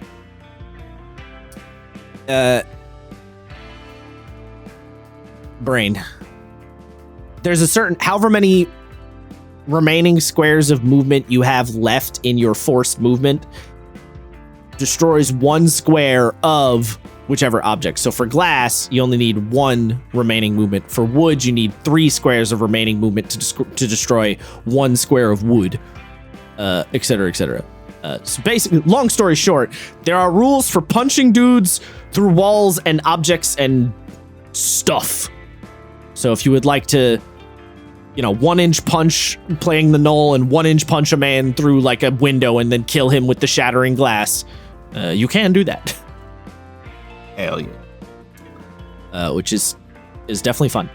So you can punch motherfuckers into other motherfuckers, and you can punch motherfuckers into walls or boxes or ceilings or floors. If you cannot fly and you are forced to move across an open space that would cause you to fall, you continue moving the total distance you were moved first. If you're still in a position to fall when the force movement ends, you fall. Basically, you get punched off a cliff, you move your remaining movement off the cliff, and then fall in a very Wile E. Coyote style. I can only imagine it's like you fly out across the cliff, stop for a second, look down, and then fall. Stability is a stat in this game. We've mentioned it when we were talking about like the dwarves have an ability have a perk they can pick to give them better stability in their ancestry. Stability allows you to resist forced movement. So when a creature is forced to move, they can reduce that movement by a number of squares equal to their stability. By default, you have 0 stability, but there are various ways you can get it. So if you have stability 2 and someone hits you with forced movement 4, you only move 2 squares because you're just thick like that. Your stability cannot go below 0. So you can't be made so light that someone could like yeet you off a fucking mountain, I guess. When a creature, certain abilities it mentions are triggered when a creature moves into a particular area. Force movement does count as ticking these abilities, unless the ability specifically says otherwise.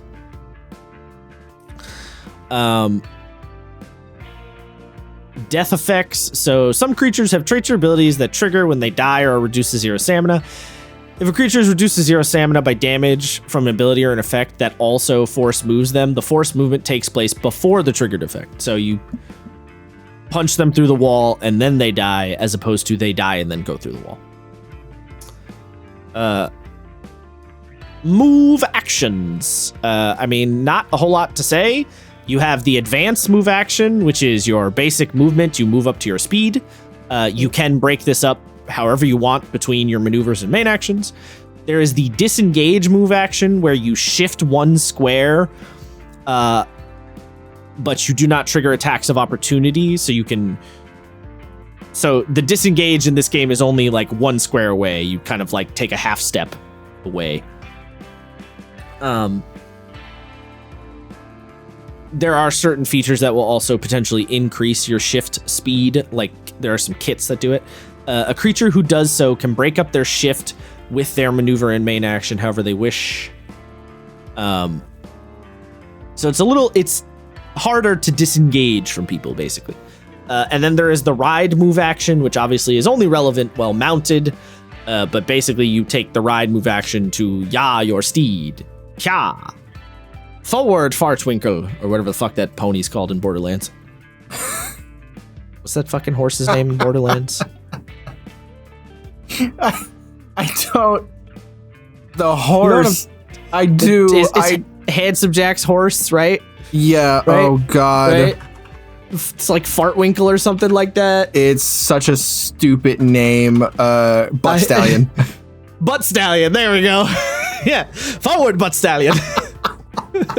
There's a bit in Tales from the Borderlands where before you you've only ever heard of this thing, and there's a bit where the characters are trying to sneak into Handsome Jack's base or whatever, and one of them negligently discharges a gun and it hits the horse, which is it's a horse made of diamonds, and they're like, oh my God, I hit the horse, and she's like, it's fine, it's just a statue.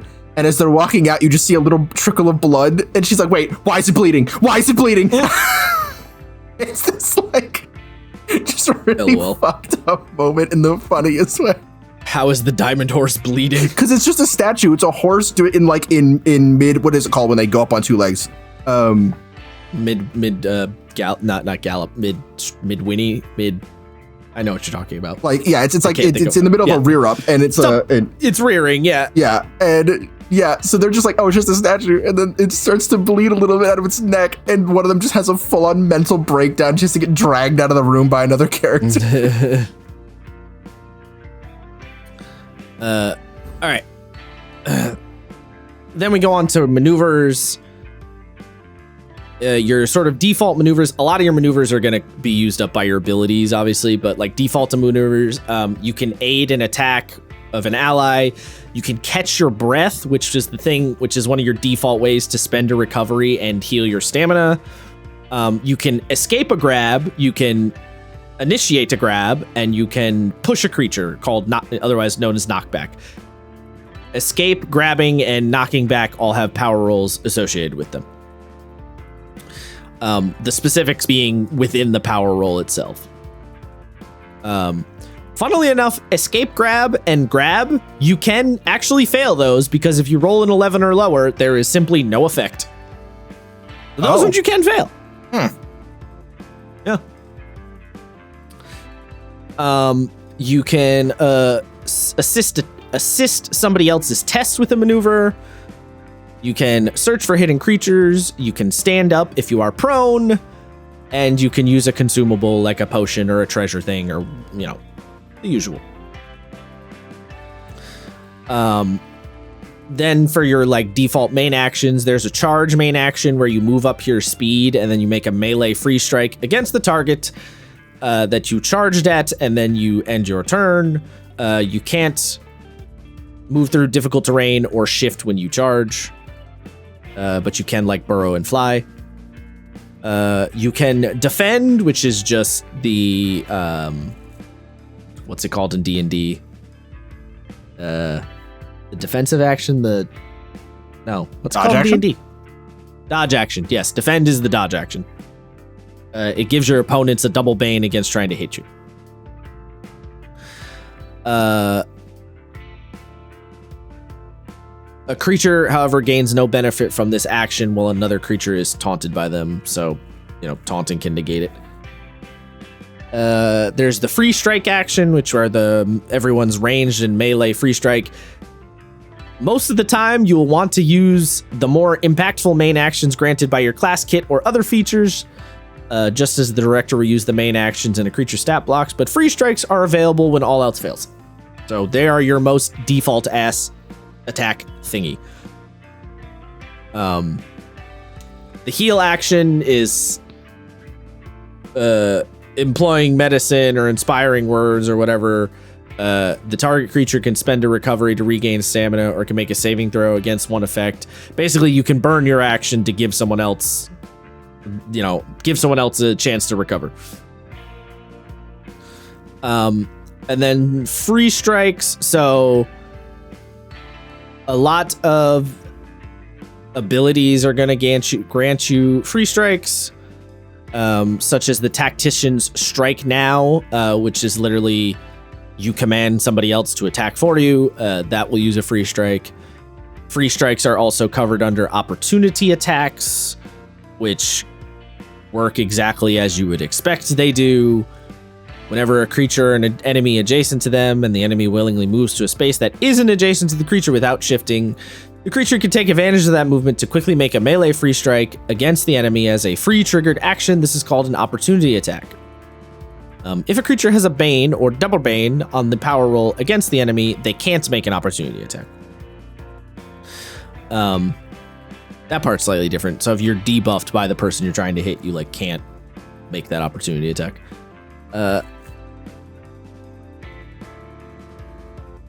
Despite movement. Sorry, one of the charts distracted me for a moment. And then it just re-mentions your standard free strikes in this little section. Flanking rules. They work like D&D 5e flanking rules. You have to be able to draw a straight line to be able to flank. If you have certain, the troubadour isn't flanking the censor, blah blah blah. The shadow can't flank because the conduit. Oh yeah. If you have something that negates your triggered actions, right? Is that what it is? When one of your allies is adjacent enemy, opposite side, you're flanking the enemy while flanking, blah, blah, blah. If you're unsure whether you're flanking a foe, draw and passes through, you must have a line of effect to be. Oh yeah, if you can't take triggered actions, you can't flank somebody. So the dazed condition, for example, removes triggered actions. So if your friend is on the other side, but they have dazed, not flanking, flanking gives you an edge, as you might imagine. Cover, same deal. If something has cover, then you have a Bane on your roll to hit the guy in cover. And then if they have complete cover, you just have no line of effect, so you cannot hit them.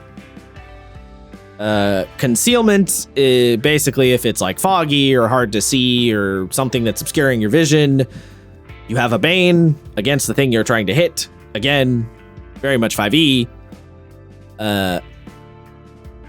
Invisible creatures. Invisible creatures always have concealment, but if an invisible creature isn't hidden, they can still be targeted by abilities. The test made to find a hidden creature is invisible takes a bit. Damage types. Now we get into damage stuff. So damage types, basically, also like 5e, damage types do not have any default rules to them. The damage types are acid, cold, corruption, fire, holy, lightning, poison, psychic, or sonic. They do not have any inbuilt rules to them, but they will interact with other rules, right? So you can have like weakness or immunity to damages and such. The thing that's cool about this game, if you have a certain amount of immunity or a weakness to something, it is not 0, half, or full. There's a number associated with it. So if something tells you you have damage immunity 5, like if you have fire immunity 5 and you get hit by a fire attack, that means you take 5 less damage. So something could have immunity 5 or something could have like immunity 10. If the thing is completely immune, like a fire elemental might be completely immune to fire damage, it will say immunity all. And then weakness works the same way. If you have fire weakness 5, it means you take 5 extra damage. Which just means they did exactly what I've said everybody else should do. Thank you, MCDM. I'm glad somebody did that because I felt like that was a rule that made sense and I didn't see anyone do it. And I'm glad that I'm not the only one who had that thought. You know what I mean? I want to try this out in practical play because I feel like at the moment I prefer the D&D just double or nothing or double or half system. I don't. I like the idea of it being a number because it can give you granularity to the rule itself, right? It can make it so that a skeleton, a low-level undead, might have corruption immunity 5, but like a Death Knight has corruption immunity 20. Like they're both somewhat resistant to that type of damage, but the Death Knight is a bigger badass, so he gets even more resistance, as opposed to just half or full, you know? Yes, but D&D has also sort of solved this, or it solved it, at one point where it has resistance to where a creature can have resistance, but it can also have a thing that says it halves damage from certain sources. So it halves it, or it's resistant to something, and then halves that incoming damage to make it a quarter damage. Yeah, every once in a while, some monsters have stuff like that, but I feel like that's putting a Band-Aid on a problem that they cause when you could have just had it be a more granular number, and then you wouldn't have to do shit like that. Like you're adding a mechanic on top of a mechanic to solve a problem that you created. Yes, but I think in my opinion, I think it's worth it because when you hit something that's got a vulnerability, and I think there should be more of these, I don't think that's like a contentious topic, it should feel really good. Yeah, but like in the doing a little bit more damage game, is fine, but it's gonna say 10 extra damage can be a big deal. It can be, not always. Most of the time, I mean, actually, no, I would say most of the time, 10 extra damage is gonna be a big deal. I don't know how high the health values in this game go, so I don't know. Well, it's not so much about how high the health values go. It's about the fact that every single turn you're doing damage because you can't miss. So any amount of bonus damage like that is a bigger deal. That's fair. Then it mentions after damage, it talks about stamina and recoveries. Stamina is your health. We've talked that one to death. Recovery value. Recoveries are you use the catch breath maneuver, you burn a recovery, you heal yourself for your recovery value. Your recovery value is 1/3 of your maximum stamina rounded down. Nice and simple. When you are at half stamina, you are winded. This is the same as D&D's Bloodied or Fabula's Crisis. When you're dying, this is a big one. So when you're dying in this game, your stamina hits 0 or lower, you are dying. While dying, you can't use the catch breath maneuver in combat. Additionally, you are bleeding, and this instance of the condition cannot be negated or removed in any way until you are no longer dying. While you are dying, you can still act. Your allies can help you spend recoveries in combat, and you can spend recoveries out of combat like normal.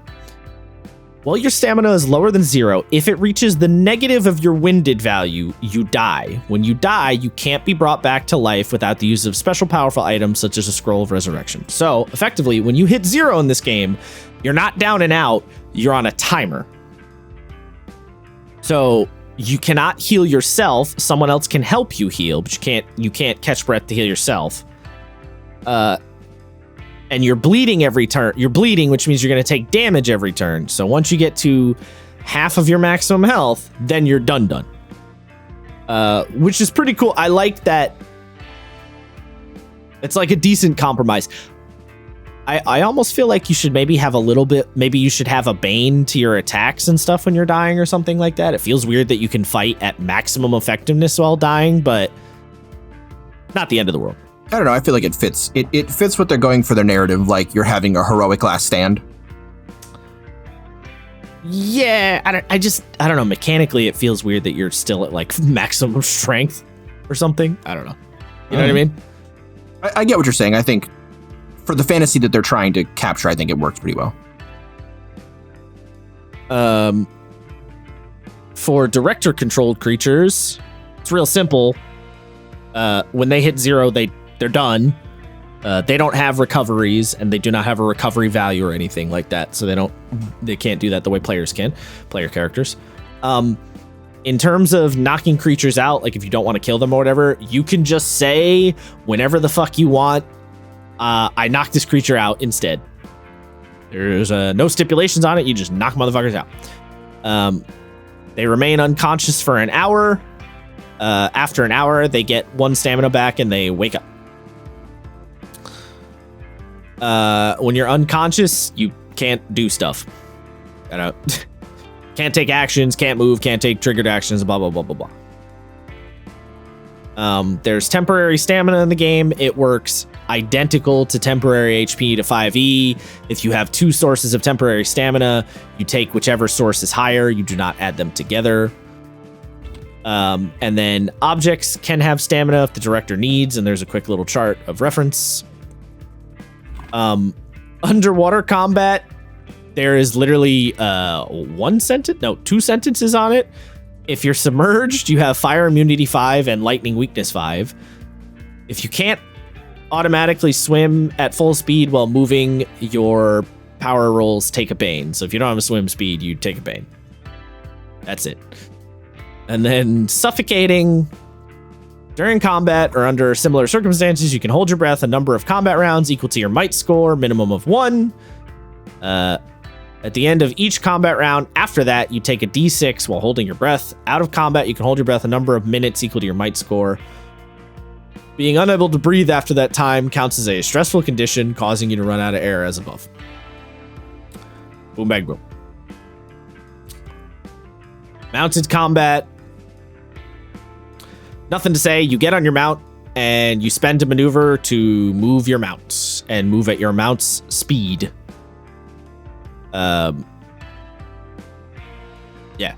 If a creature riding a mount is forced move, they're knocked off their mount. If a mount is forced move, they carry the rider with them. Riders and mounts teleport separately. If your mount dies, they fall prone and you fall off of them and land prone.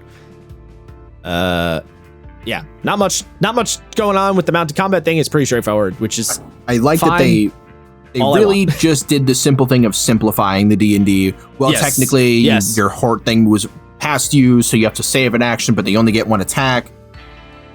And then you go, Yes. so what's the point of me fighting on a horse? And then you go, flavor. There and is- you go, yeah. but no, I'm not going to take that massive mechanical L for flavor. Yeah, no, fuck that. And then it mentions ending combat and how to end combat. Basically, like the director will declare when combat's over, which is technically always the case, to be honest. And then it gives you a couple of sample, more than a couple, quite a few different kinds of like objective endings to combat. So instead of just, diminish numbers is the default one, just, kill every man to the last. But it mentions like defeat a specific foe, get a specific thing, destroy a thing, save somebody, escort somebody, hold something off, assault the defenses. It basically gives you like, here's a couple of different combat scenarios for you to think about as the director. As someone who's been GMing a good amount, I personally don't need something like this. Like, I already think about stuff like this, but it is good for newer GMs to be, here's a list of ideas. Ideas never hurt nobody. Mostly. For the most part. I shouldn't say that. That's not true. That's a lie. That's the combat. Like we said with the combat, it's mostly 5e in a lot of ways. It's when you get into like the minutia of like class abilities and things like the force movement and things like combos with, you know, other players and stuff. That's where the minutia shit comes out and is interesting. But yeah, the sort of core skeleton is 5e combat. I don't know if you have any sauce to add on that one. No, I mean, I pretty much agree. Like, I skimmed the combat rules very lightly once I realized, I was like, oh, that's okay. All right, that's different. Okay, that's cool. That's the same. Yeah. That's the same. That's okay. It's a little different. Like, yeah. After combat, chapter 11 is negotiations. well, so actually, real quick, I do want to put this forward before we leave combat. Yes. The fact that it's so similar to 5e is not a bad thing. No, in this case it's not, because like I said, the minutia, it does make it more like interesting and arguably more like, honestly, the what makes the combat cool in this game is all of the cool tactical abilities that the classes have, you know? Yes, and that's really where the sauce is. The important thing is it was clearly designed to be, mentally speaking, backwards compatible for people. Its goal to be your second RPG, whatever. Second RPG. Yeah. Yeah. In that sense, bang up job. Actually really good. Right. Yeah. Exactly. Yeah. In the objective of your first, second RPG, makes a ton of sense that the combat is very 5e-esque in its flow. And also, I don't think Matt Colville and a lot of the crew at MCDM have an issue with the core foundations of the combat, of the 5e combat mechanics, right? They have issues with like the minutia bits and bobs that make it get dull, right? Like the core foundation works well. Yeah. Like it works. If it ain't broke, don't fix it. All right, so chapter 11, negotiations. Basically, there's a system in this game where you can call to negotiate with the bad guy, you know, the king of the country, the goblin tribe leader, the demoness woman. You know, you can call for a negotiation. It talks about when should you call for a negotiation and limitations on negotiations. You know, it's not mind control, and sometimes a character will just refuse to negotiate. All the stuff you'd expect. How does it work mechanically? Essentially, there's two sliding scales. The NPC has interest and patience. As their interest goes up, their patience goes down. If you get their interest maxed out before their patience hits 0, then you succeed and you basically get what you want. If their patience hits 0, then you have to check against how much interest you have and see what you're going to get out of it. There is like a sliding difficulty based on how much interest is left by the end. The other main thing is that every NPC, when you're doing a negotiation, will have motivations and pitfalls. And the basic idea here is if you touch upon a pitfall, you will make things harder for yourself. And if you manage to hit upon motivations, you will give yourself buffs to your rolls and make things easier for yourself. They then give a big list of example motivations and pitfalls. So like benevolence, discovery, freedom, greed, higher authority, justice, legacy. You know, they're all kind of like big keywords to spark your ideas for negotiation. There's a lot of words in this chapter, but the mechanic itself is quite straightforward. Essentially, you start the negotiation. The director will determine kind of where the NPC you're talking to sits in terms of their starting opinion of you. So like if they are suspicious of you, they start with interest 2 and patience 2. So their patience is not very high because they're suspicious. So it's likely that you're not going to be able to get their interest up that much. But they only have an interest maximum of 2. This is very roleplay heavy, as you might imagine. You make your argument, you make your claim. Kind of like a montage. Everybody goes around and like says something, or maybe chooses not to. And then you make a roll. Make a roll for your argument, see how it goes. If you get 11 or lower, the NPC's patience goes down by 1. You just didn't get anywhere. If you make a 12 to 16, their interest goes up by 1 and their patience goes down by 1. If you get a 17 plus, their interest goes up and their patience does not change. So you're most likely to get a scenario of interest going up and patience going down by 1. So essentially, meaning like you can only yap somebody up so much.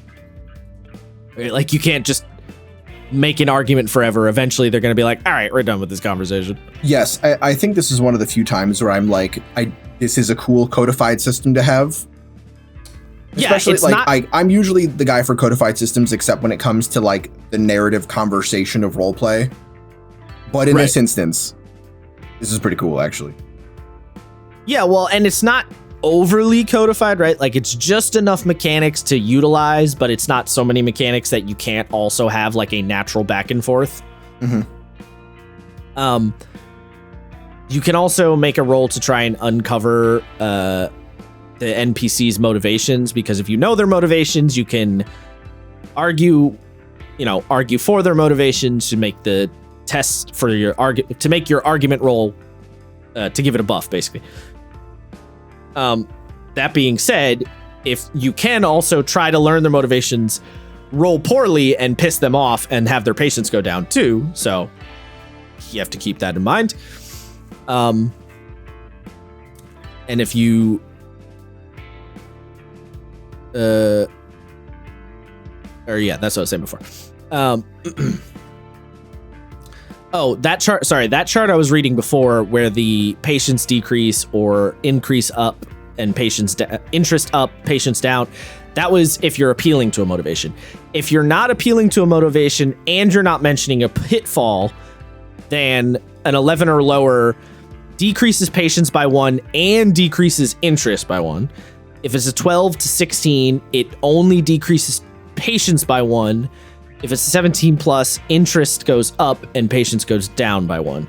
So essentially, if you're not appealing to a motivation, it's quite a bit harder to bump their interest. So you really want to try and get at those motivations. Or you could also just make an argument that appeals to their motivation, even though you didn't necessarily know that.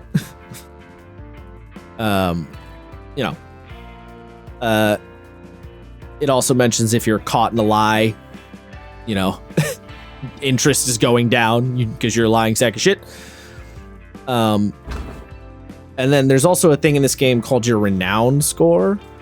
If your renown score is high enough, you leave an impression on the person you're negotiating, depending on who it is, and you basically can start the negotiation in a better position. So like, if you're talking to a knight, their impression is 2. So if you have a renown of 2, then you're starting from the better position, because you're well known. Once the negotiation is over, if their interest is at 5, then their response is effectively yes and. So yes, I'll give you what you want plus this. If their interest is at 4, they just say, yes, I'll go with what you want. If their interest is at 3, they'll say, I'll go with what you want. But if their interest is 2, no, I'm not going to go do what you want. But if their interest is 1, nope, end of discussion. If their interest is 0, no, also go fuck yourself. So effectively, if the interest is at 5, 4, or 3, you succeed. If it's at 2, 1, or 0, you fail. But even at 2, which is still a failure, it's a no but. The but could be a situation of the NPC being like, I'm not going to give you what you want. However, if you deal with this problem for me, then I'll give you what you want afterward. So a no but might not be a guaranteed failure scenario, right? Like there could still be an out. Like, you know, it could lead into something else. So essentially, as long as you're not at interest 1 or 0, you're going to get something. And then they give you a sample negotiation to play out with and an NPC with their motivations and pitfalls. And then there's also I forget where, I think it's in the director section. There's also like sample NPCs with negotiation setups for you to steal from, but it's pretty easy. Basically, you just decide on motivation, decide on a pitfall, figure out starting interest and patience, and then if you want to use impression, you'd figure that out. Like it's 3 numbers and 2 keywords pretty much. So doing it on the fly, not that hard.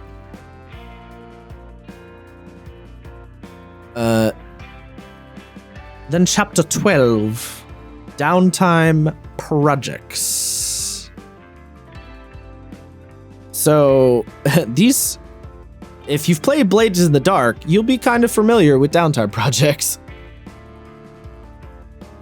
One moment. Need a little sip of water. So basically, when you go on a respite, which is, you know, this game's rough equivalent to a long rest, you can do downtime projects. And effectively, downtime projects are different kinds of projects that you can work on for different kinds of benefits. A lot of the projects will often have item prerequisites. So like what shit you need to start building the thing, or making the thing, or what shit you need to like talk to a person. Like they're not all necessarily building per se. One of the projects is like community service, for example. And then you need a project source, which is to say instructions, quote unquote. It might not be literally instructions, but the idea is that you need to be able to read specific lore or information about the project to do the project. Like you need to have some degree of knowledge to do the thing is the basic idea. And then once you engage in, once you start your project, you basically, every time you have a respite, you can make a project roll.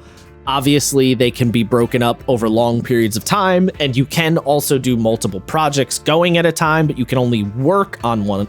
Like, you can have 3 going, but you can only work on 1 at a time, so you have to pick and choose. Basically, you make a project roll, you roll your 2d10 plus a character. You make a test. You roll 2d10 plus a characteristic. If you have a skill that could apply, you apply the skill. Whatever the numerical result of the roll is, that's how many points you get towards the project. And every project has a goal number that you need to hit. So if the project goal is 50, then you need to make however many rolls it takes you to get up to 50. So you work on the project, you roll a 14 on your test, then you add 15 points to the project. That does mean for some of the projects, they're gonna take a fucking while. Well, so I actually had a question about that. Yeah. So when it shows the like gear that you can build, right? So first level armor enhancement, project source, text or lore, and language determined be enhancement. Project roll, might, reason, intuition. The goal is 150. Yes. So with that in mind, and you can start with, I think, a maximum of 240 if you build right. Well, if you take a career that gives you project points, yeah. Yes. Yes. So is this a 1 respite and then you've made it situation? Assuming you have the points. Yeah, if you have the points, yes. And at 5th level, you can do it as well. And you need an armor with a 1st level enhancement. So can you just level it up for 1 downtime or 1 respite? Like, I don't see that. The question is, I don't see why you couldn't. Is there anything that's stopping you from doing that? I guess is really the that question. Specific example. I think you do need to be level 5 to make that enhancement. I don't think you can make it at level 1. But if you did not have the level block, then no, there would be nothing stopping you. That's pretty cool. I like that a lot.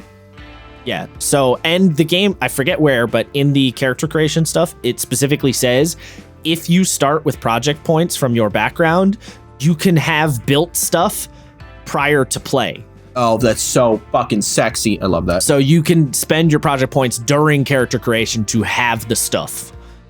So for example, learning a language is a downtime project, and you can, I think it's 120 to learn a language. So you could have learned 2 extra languages before you even start playing.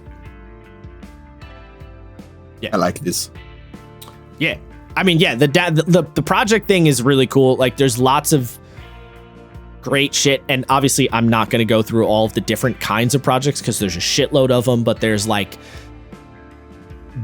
building equipment, there's building an airship, there's going undercover, there's doing research, there's the community service one I mentioned, honing a career skill, which makes it so that I think you get edges on tests with that skill. Learn a new language, learn a new skill, perfect recipe. There's a shitload. So there's a lot to, if you're the kind of person who likes your character like working on crafty stuff, there's a whole bunch of shit for you. One other fun thing with a project roll is you can crit on a project roll, and if you crit, you roll twice. So that's fun.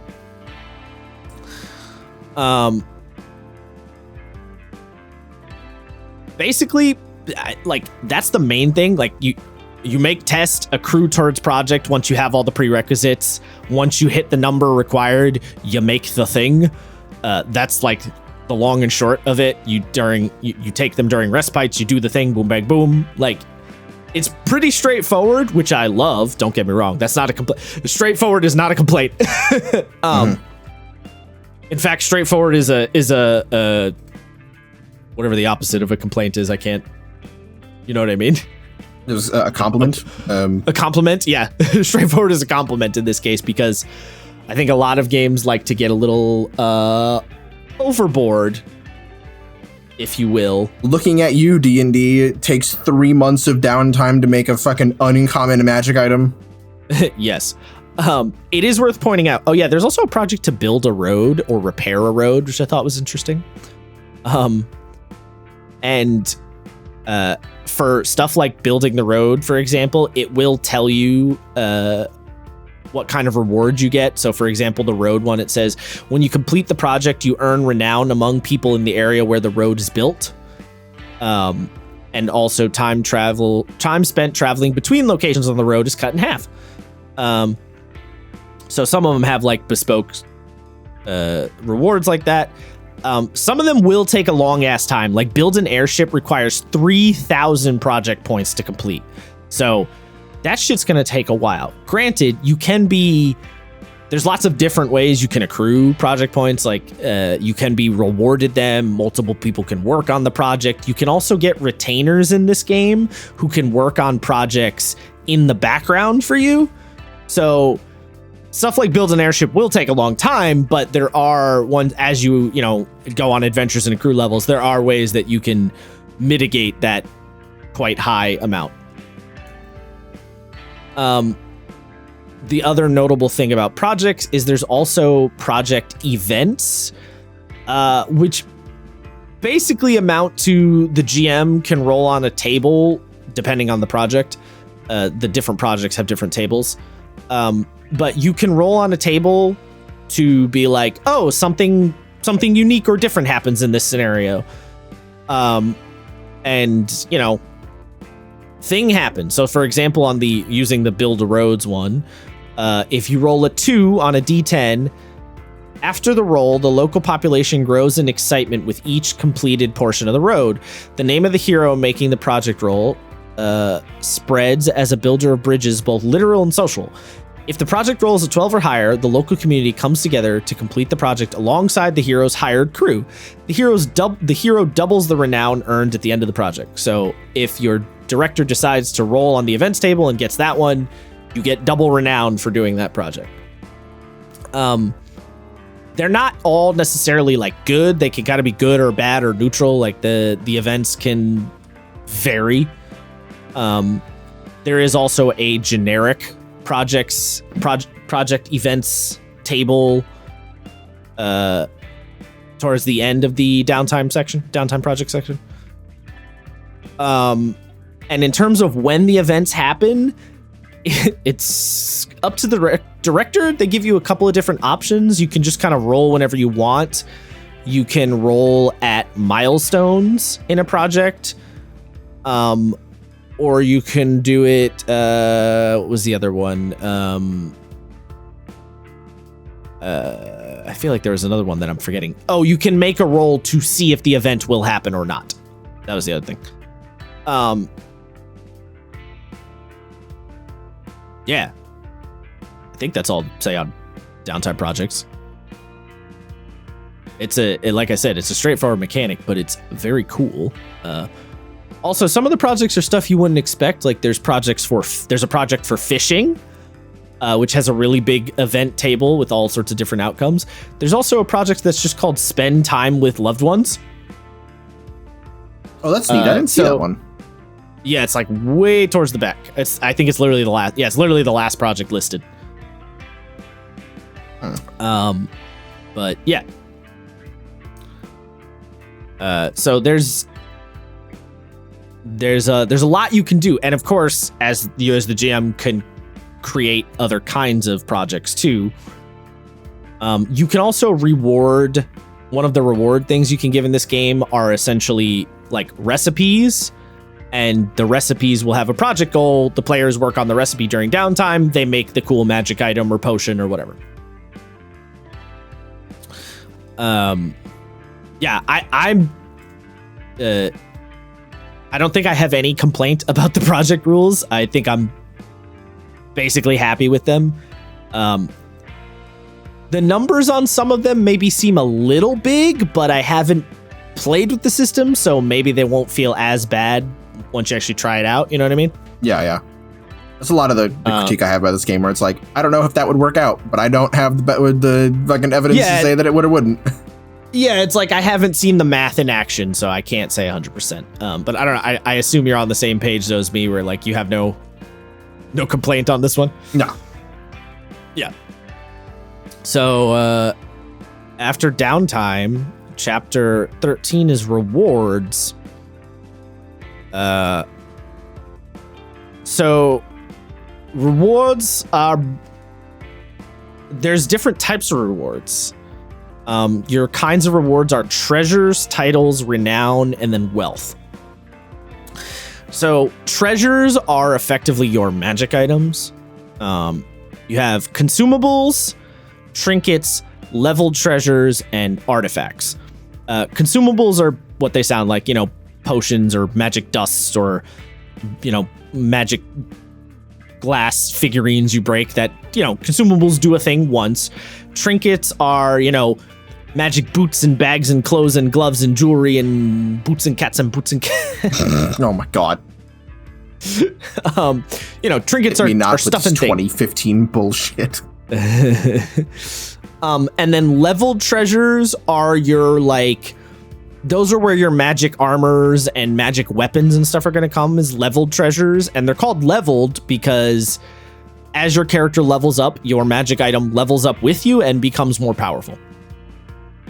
And then artifacts are the same as D&D artifacts. They are crazy, fuck off, holy shit, big deal magic items that are, legendary campaign events The game also specifically says artifacts are overpowered. Like, artifacts are very explicitly unbalanced. So if you're putting them in the game, be aware they are unbalanced. Good. Which, yeah, I mean, good, right? That is kind of the point. In terms of wielding like a treasure of some kind, so in terms of weapons, because you have the kit system in this game, which will say if you can wield light, medium, or heavy weapons, basically your kit needs to have the keyword for the thing. So if you pick up a sword and it's a medium weapon, you need to have medium weapon in your kit to wield the sword. That, you know, as you'd expect. Same thing with the armor. You can only benefit from one weapon or armor or implement thing at a time. So obviously, you know, you have to keep that in mind.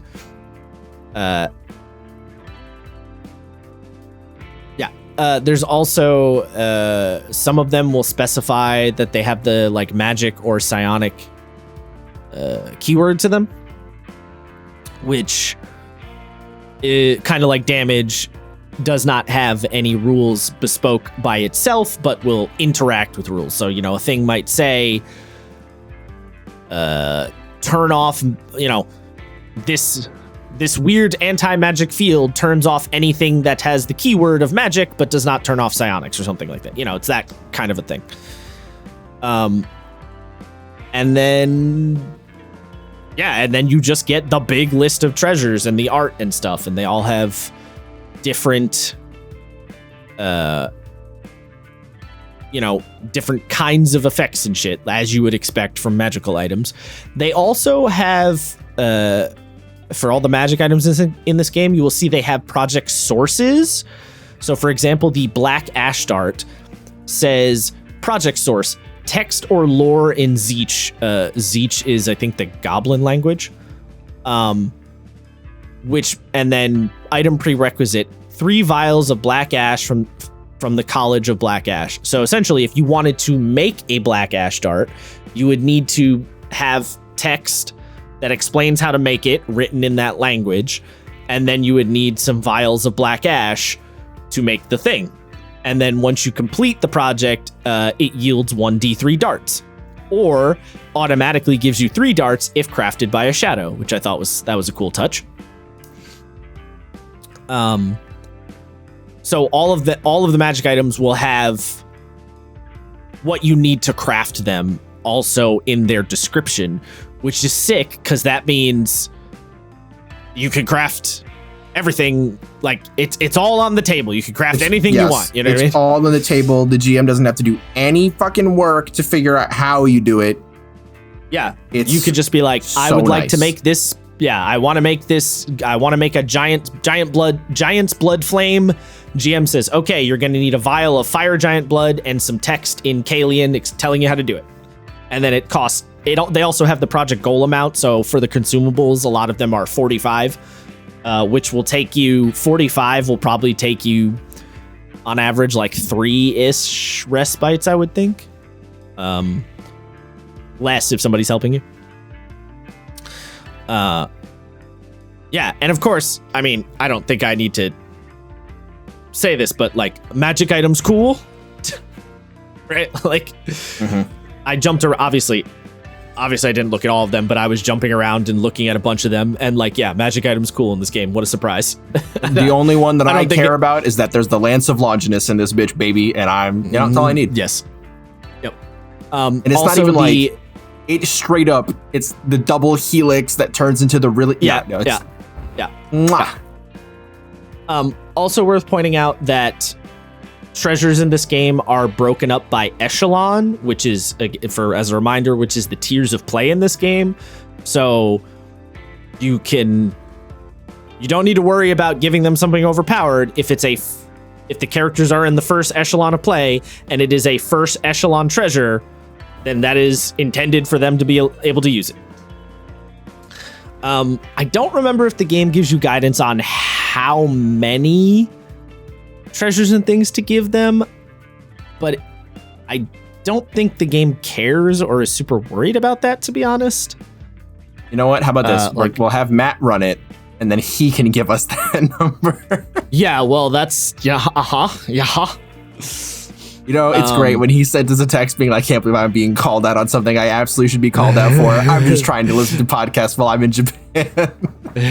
Oh, yes. For context, when we called Matt out on, I think it was the first episode we were talking about Drawl Steel, Matt listened to it and was like, I can't believe they called me out on something I absolutely did. We were like, listen, Matt, we were just speaking facts. Yeah, my face when I get put on blast on podcasts while being on vacation for something I should have been put on blast for. Yeah, it was good. It was a good message. With the gif of that cat looking around shocked. Yeah. Welcome back, man. It was great. Yep. One little thing I was a little bit sad about is there's only 3 artifacts in the game right now. Yeah, there's not a lot.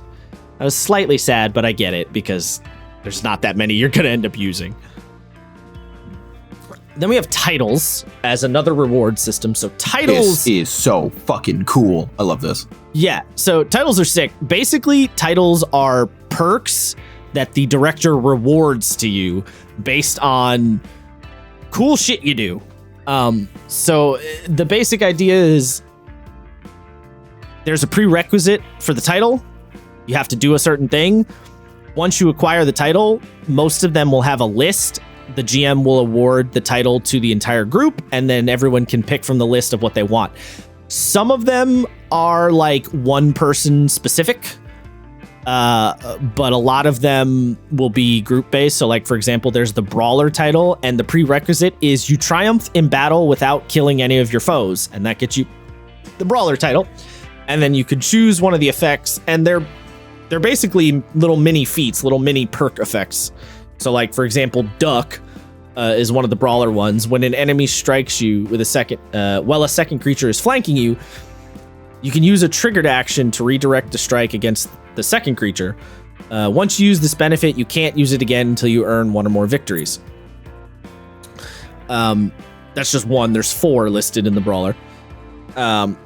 Also, some of the titles will upgrade. So, for example, there's one that's called, Ship Captain. And to get the Ship Captain title, you have to acquire a ship, an airship, or a similar vessel. Then, as you go into the next echelon, because the titles are also split up by echelons of play, as you go into the next echelon, there is the Corsair title. And the prerequisite for the Corsair title is you have the Ship Captain title, and you sink or capture a ship of equal or greater size than your own. And then as you get into the next echelon of play, there is I think it's Pirate Captain it's called, I want to say. No, Fleet Admiral. You have the Corsair title, and you lead a fleet of at least 3 ships. And then as you might imagine, in the 4th echelon, you have the last one, or no, that one might stop actually at the 3rd echelon. Let me double check. No, that one stops. Okay, yeah. So Fleet Captain, that one stops. I don't know if any of them actually upgrade all the way to 4th. I'd have to look more closely again. I like the tier 4, the 4th echelon one, Theoretical Warrior. Yes. So what it means is like you just have you're basically an ultramarine. You have the Codex Astartes. You've got an answer to every problem. Yes, you're very you're a big smart man. You're a smart man who fight good. In my head though, Theoretical Warrior is so funny. It has the most anime, like he's so good, his skill is only theoretical. Yes, yeah. And for that one, the prerequisite is you have the Master Librarian title, and you complete a Learn from a Master project with a project goal of 1,000. So yeah, I mean, these are sick. Like we said, they're feats that you hand out as rewards, which is great. Something I really like that they went out of their way to do for this game is make different kinds of rewards that you can come at the game from different angles, because sometimes it's annoying to just be like, all right, well, I give them, here's money again, you know? Yeah. So I like that there's lots of, you have your victories, your treasures, your titles, your renown. You can give them money. You can give them project recipes. Like there's lots of different kinds of rewards. Speaking of, after titles, you get renown, which basically renown is just how well known you are. And as you accrue renown, you attract followers. And you can have, there's 3 types of followers: artisans, retainers, or sages. Artisans can work on projects. Retainers can help you like fight or do, menial shit. And sages can help you on research type projects. The renown also influences the negotiation thing, like I said before. Renown only gets 1 page. It's very simple and straightforward, but it is another way to reward your players for actively doing something that's a big deal in the setting. They have a mechanical way to get acknowledged, like, oh, you gain renown, like people know about you. Also, from a fictional standpoint, of course, renown is intended to be literally renown. So if your players have a high renown score, then when they go to the next town over, people might have heard about them, because they did renown-worthy things. You might say, how does word get around in the fantasy world without cell phones? I don't know. Don't worry about it. Who the fuck cares? Okay, magic. Yeah, magic shit. Who cares? And then also something that has very, very little rules to it is wealth. It has basically half a page. Essentially, the game says, listen, bud, this game is about heroes and heroic characters who are going out of their way to fight goblins and monsters and demons and shit for the sake of heroism, not to make money, right? This is not the Dungeon Fucker Enterprises game. So wealth is not a big deal in this game. So effectively, you have a wealth score. It goes on a scale of 1 to 6. There's a little chart that gives you a very brief breakdown of like what each wealth level can afford. So like wealth 2, for example, could get you horse and cart, dinner at a fine tavern, a stay at a fine inn. Wealth 6 at the max could get you a castle or a shipyard. Basically, if the players do something where there would be a big fat stack of money, then they accrue 1 wealth. So if they loot the dragon hoard, their wealth goes up by 1. Also wealth is party-wide. It's not on a player-by-player basis. And if they do something or make a really big purchase that you feel like it makes sense to deduct their wealth, then you reduce their wealth by 1. That's it. Personally, I am fine with this because this is not the kind of game where I would care about tracking money anyway, and I think it makes sense to do it this way. Yes, this is actually pretty close to the way that Rogue Trader does it, where you have a wealth score and pretty much small, like if a gun is worth, 5 wealth and you have 6 wealth, it doesn't actually reduce how much wealth you have. It just says you have the potential to buy this thing. You can just buy it. Yeah, it's like a check. Yeah, it's a check against a number. It's not. It doesn't dock it.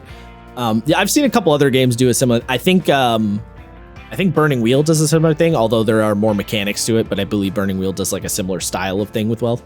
Mm-hmm. And to clarify, the 40K one, you can actually lose your wealth, but that's through like, oh, I made a deal with this shipmaster to get passage. Yeah, it's like big, yeah, wealth, yeah, right. Which is basically what Drawl Steel is saying too, right? It's a big thing that you are docking your wealth because it's a important purchase. Essentially, the wealth goes up and down when it is fictionally important. Because again, this is not the game where we're spending money and tracking torches and stuff, which is not me knocking that kind of game. It's just, this is not what that is not what this game is doing. Chapter 14 is Gods and Religion. We're going to skip over this in the same way that we skipped over the lore section back in the beginning of the book. But if you would like a nice big chunky chapter on Gods and Religion, Matt Colville's got you covered. There's lots of different types of gods and the different areas they live in, and saints associated with their gods. The big thing you want to know with like the saints and the deities is that conduits and censors worship a saint, and then the saint talks to the big man, and basically the basic idea is you as a player don't really talk to the big man until you are max level or close to max level. But in terms of how much gods and religion lore, you got like 20 some odd pages of stuff on gods. So I don't know if you want to add anything, but yeah. I'm gonna keep it so hunted with you, Chief. I didn't even read it. Yeah, exactly. Yeah. It's the kind of thing, the gods and religion thing is the only thing you're really going to care about if you're actively trying to engage with it in the game. So it's kind of like not worth reading if you're just kind of looking at it generally. Mm-hmm. So the very last section is For the Director, chapter 15. I'm gonna be honest. A lot of this chapter is very broad advice for like newer GMs, which again, if we go back to that mentality of your first, second game,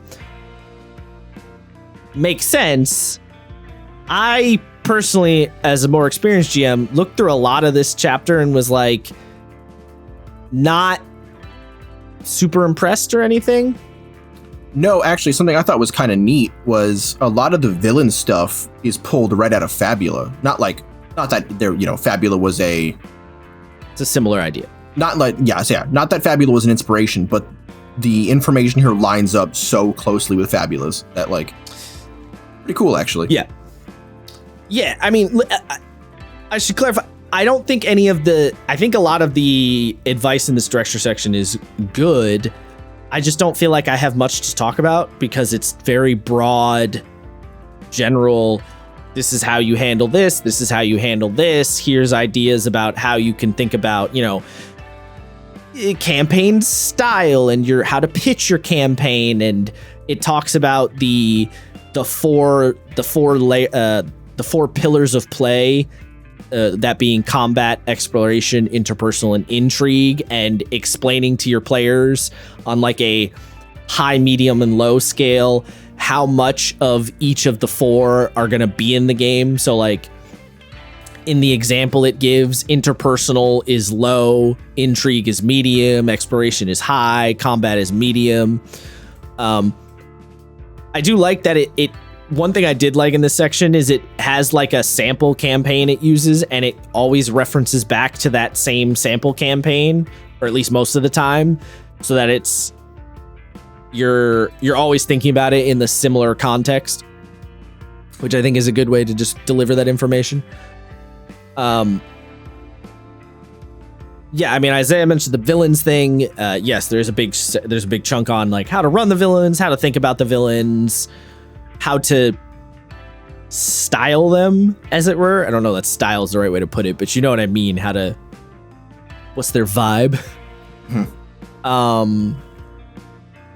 Thinking about adventure goals, some advice on creating NPCs. There is a little pop-out section block where it says stealing is encouraged, which I like.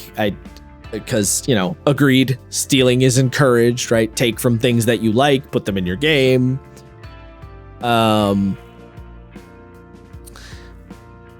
Mentions, like how to plan out scenes, how to plan out locations. There's a very tiny little paragraph that mentions creating and running combat. And you might say, wait, only one paragraph? Yeah. The creating and running combat rules are primarily are totally in the Monsters book. So this game has 2 books as opposed to 3. There's no DMG. The Monsters book essentially acts as your like DMG. So all of that combat encounter stuff over there. Not just combat encounters and like victory rewards and all that general stuff. I'm trying to remember. Talks about setting a scene, when to call for tests, how to decide on the difficulty of this. Again, a lot of this being very broad. You haven't GM'd very much. Here's how you should think about it type advice. One thing I did like, actually, I do want to mention, there is a section on running traps and hazards. And one thing that's very important is it has damage tables for the traps and hazards. Thank you. Improvised damage is something that I feel like is always really, really important in games that a lot of games forget. I don't know if you've run into this problem, but that, the idea of like, oh, the players like, the floor falls out from under them and they like hit the ground, or like they fall in a spike trap. Like, how much damage should the environment do? Yes. And some games don't give you great guidance on that. Yeah, no, it's something I've thought about for sure. Yeah. So thankfully this game has one-time hazards and perpetual hazards, and like how much damage they should do at the various levels. And if it's, if it's a not particularly deadly to a very deadly type trap, I was happy to see that, because again, it's always something I see come up.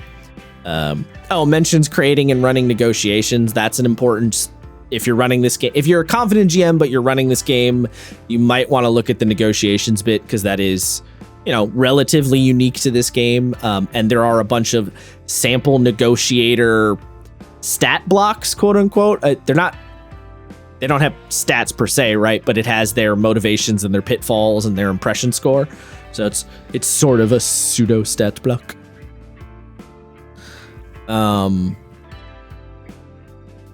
Yeah. And then the how to run the montages section might also be one that you might want to consider. They also give a lot of really good example montages, which I thought was cool, with various stages to them, and like the different things that the players could potentially do in the montages, which I like, because for me, the idea of the montage is very straightforward, makes a lot of sense. I don't know if that's the case for everyone who's used to only running something like D&D or is only playing in that kind of space. You know what I mean? I think even then, like, I've got experience running other games, and I'm still not super comfortable with the montage. Like, I've done it, but I've never been fair enough happy with it. Well, this game has lots of example ones, so yeah, there you go. Yeah. No, I mean, it's a good, again, it's kind of like having monster stat blocks, right? Having sample montages you can pull from definitely helps. Tells you how to handle respites. And like, if the players are taking too many respites, how should respond, and like how many should they be taking, and how what was it? How many hold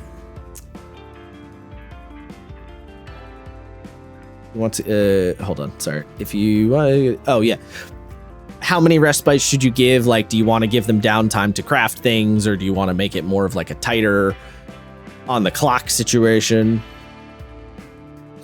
There's a couple of optional rules throughout this section too, like taking the average roll for doing project roll respites, or doing project rolls during a respite. And then easier crafting.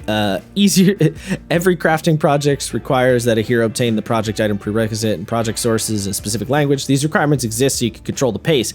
That said, you can make it easier to craft treasures and other items by changing the rules to require either the item prerequisite or the project source, but not both, for example, or by removing language restrictions. And then granting rewards. Obviously, that's an important one to look through. Like, how often does the game expect you to hand out rewards? There's a little section on that.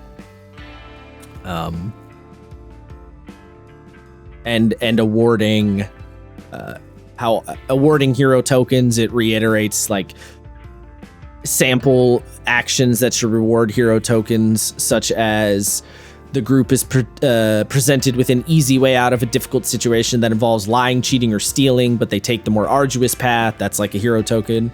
The heroes stand against a group of enemies to allow their comrades to escape. That's a hero token worthy. And then it gives very general breakdown on awarding victories. So like, for example, combat encounters, it says a successful combat encounter in which the party's objectives are achieved earns one victory. Particularly difficult encounters are worth 2 victories when completely successful. The Drawl Steel Monsters book has more information about victories in combat. For montage tests, basically give them a victory if they earn a total success on easy or moderate, and 2 victories for total success on a hard. They earn 1 victory if they achieve partial success on a moderate or hard. It also says, give them victories on negotiations if the NPC's interest is 3 or higher, or 2 or higher. With that with an NPC's interest at 3 or higher, with that interest 2 or more higher than it started, and with an agreement on the deal. Oh yeah, sorry. A little extra stipulation. So like if they do well in the negotiation, throw in a victory. If they overcome hazards and traps, throw in a victory. If they do the puzzle one is kind of funny. It says, if the heroes solve a complicated puzzle that feels to you as if it would take most people at least 10 minutes to complete, they earn a victory. Which I thought was funny. Story goals, if they achieve a big story goal, such as accomplishing a quest, saving a prince trapped by an evil baron, stopping a necromancer, give them a victory. And then clever thinking, if they overcome a combat encounter, a negotiation, montage test, a trap, blah blah blah, with like clever thinking, and they diffuse or get around the situation, still give them the victory that you would have given them anyway. Those are the general. So combat, montages, negotiations, hazards, puzzles, story, clever thinking. Basically, give them a victory if they went through some kind of a challenge and overcame it, well, is the very general way to put it. I know, I don't know, Isaiah, do you have any comment on the awarding victories thing? Well, other than, yes, everyone who was dogging the shit out of me in the comments, which was very funny, we finally got there. I hope you're happy. What, finally got to the victories? Yes. Yeah, do you looking at this little section, I know it's not a lot, but like, do you have anything to... No, I mean, I feel a little better the way it describes it? Yes, I do feel a little bit better. Yes. Fair enough. Yep. That's all I got. Yeah, I feel a little better. It's okay. More concise. Okay. There's little. They've given me the information that I was looking for. It's not, complete fucking wackadoo whenever the GM wants. Like, yes, I appreciate that. It's definitely not that. I also like that the game explicitly says to give out, effectively XP for lots of different challenges, so it doesn't have to just be combat, right? Like, that's one of those things that 5e kind of sort of tells you to do ish, but then doesn't give you great guidance on like doing it necessarily. So anytime a game does that, I'm very much happy about that, because that's how I always want to do XP, right? Is you overcome challenges, but it doesn't have to be just fight, right? Yes, and I think with this involved, it does make it better when it's like, well, technically you can do a whole like montage without burning any of your resources, so it's another victory, which will do, yeah, that's nice. Yes, yeah. I appreciate that. Exactly. So, yeah. And then it does also have the specific breakdown in the monster book, because I did look at it a little bit of like, basically they have their own CR rating system and how to award victories based on that too. And then the last little bit is just how to do your first session, which I don't have much to say on. However, I like that they specifically tell you to start off with a bang. When all else is done, it's a great idea to play an opening scene during your first session. Ideally, that scene includes a combat encounter. This encounter should give the players a taste of the delicious campaign you're cooking up for them and leave them eager for the next session. I just like that it specifically is like, get in there, fuck shit up. Agreed. Always start with the bang. Yes, the in medias res. Good. In media res is, yeah, it's always the move. We finally finished it. That's Drawl Steel. We finally did. We're not doing the other one, are we? I mean, I don't know, but we're not doing it next week. That's for sure. Yes, next week. Oh fuck! Next week is my turn, and I gotta drive back from Bama. Oh no. Oh, good luck with that. I do want to look in the monster book, and I think it'll be much quicker because most of the monster book is monster stat blocks, obviously, So like it's only the first chunk of it that is like the rules bit, you know what I mean? True. Yeah. Which is not that crazy much. So it's like 30 some odd pages. So yeah. Yeah, that's been Drawl Steel. I'm so shocked when you said a couple days ago that you're not jonesing to play this game. I am fucking I want to be a player in this game real bad. Look, it seems like a fun game, and if someone was running it, I'd be like, oh yeah, I'll play. But no, yeah, I'm not jonesing. Like there's about 3 other games I'm like jonesing to play. So I mean, yeah, I get that there's other games. I don't know. I'm jonesing. I like a lot of. I think the thing I really like about this game that's intrigued me is, and I was thinking about this today, is that. And I know, sorry, Brett. I know we're still yapping. Sorry, but I wanted to finish. Kill us. I know, but I wanted to finish real bad. The thing that I was thinking about that I like with this game is that it is a modern game that is crunchy, but is not tied down to any old like legacy systems. You know, like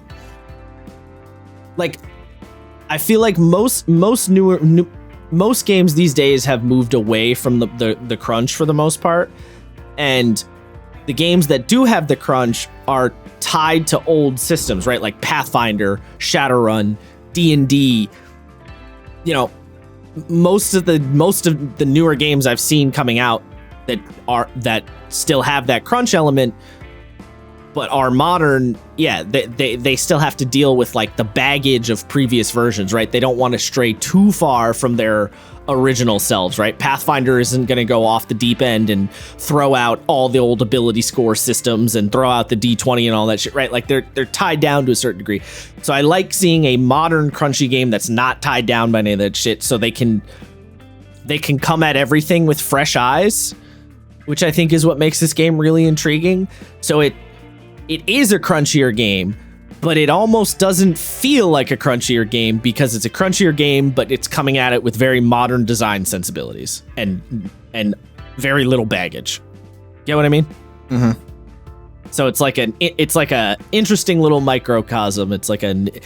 I'm sure it's not the only one out there. It's just one of the bigger ones that I know about. You know what I mean? Like I'm sure there's some other modern crunchy games that I just don't know about that are doing a similar thing, but this one got a lot of attention. You could argue Daggerheart's kind of in that ballpark a little bit, although I think this one has more of that tactical crunch emphasis, but I would definitely not say Daggerheart is a simple game, that's for sure. I actually, Daggerheart is one of those games where I'm like, kind of jonesing to play. Oh, interesting. Okay. I think it's just because I'm playing Hollow Knight and I want to go back to being my bug man. Fair enough. Yeah, I mean, yes, all that praise I just said about Draw Steel, though, I still don't think I necessarily want to run it. It's very rare that I go, I want to run the game. I usually do say I want to run the game. This one I'm iffy on. Anyway, fucking A, that has been us. If you have made it through all this, you better hit that fucking subscribe button, I swear to God. If you made it through all this, you gotta, come on, slap me a 5. Come on. It would be much appreciated. It would be. That's all I have left to say. No, I mean, something I will say is, we talked about this last episode. We have a Ko-fi now, so we can get our boy Brett paid. I mentioned it at the beginning. Yeah, but I want to bring it up again.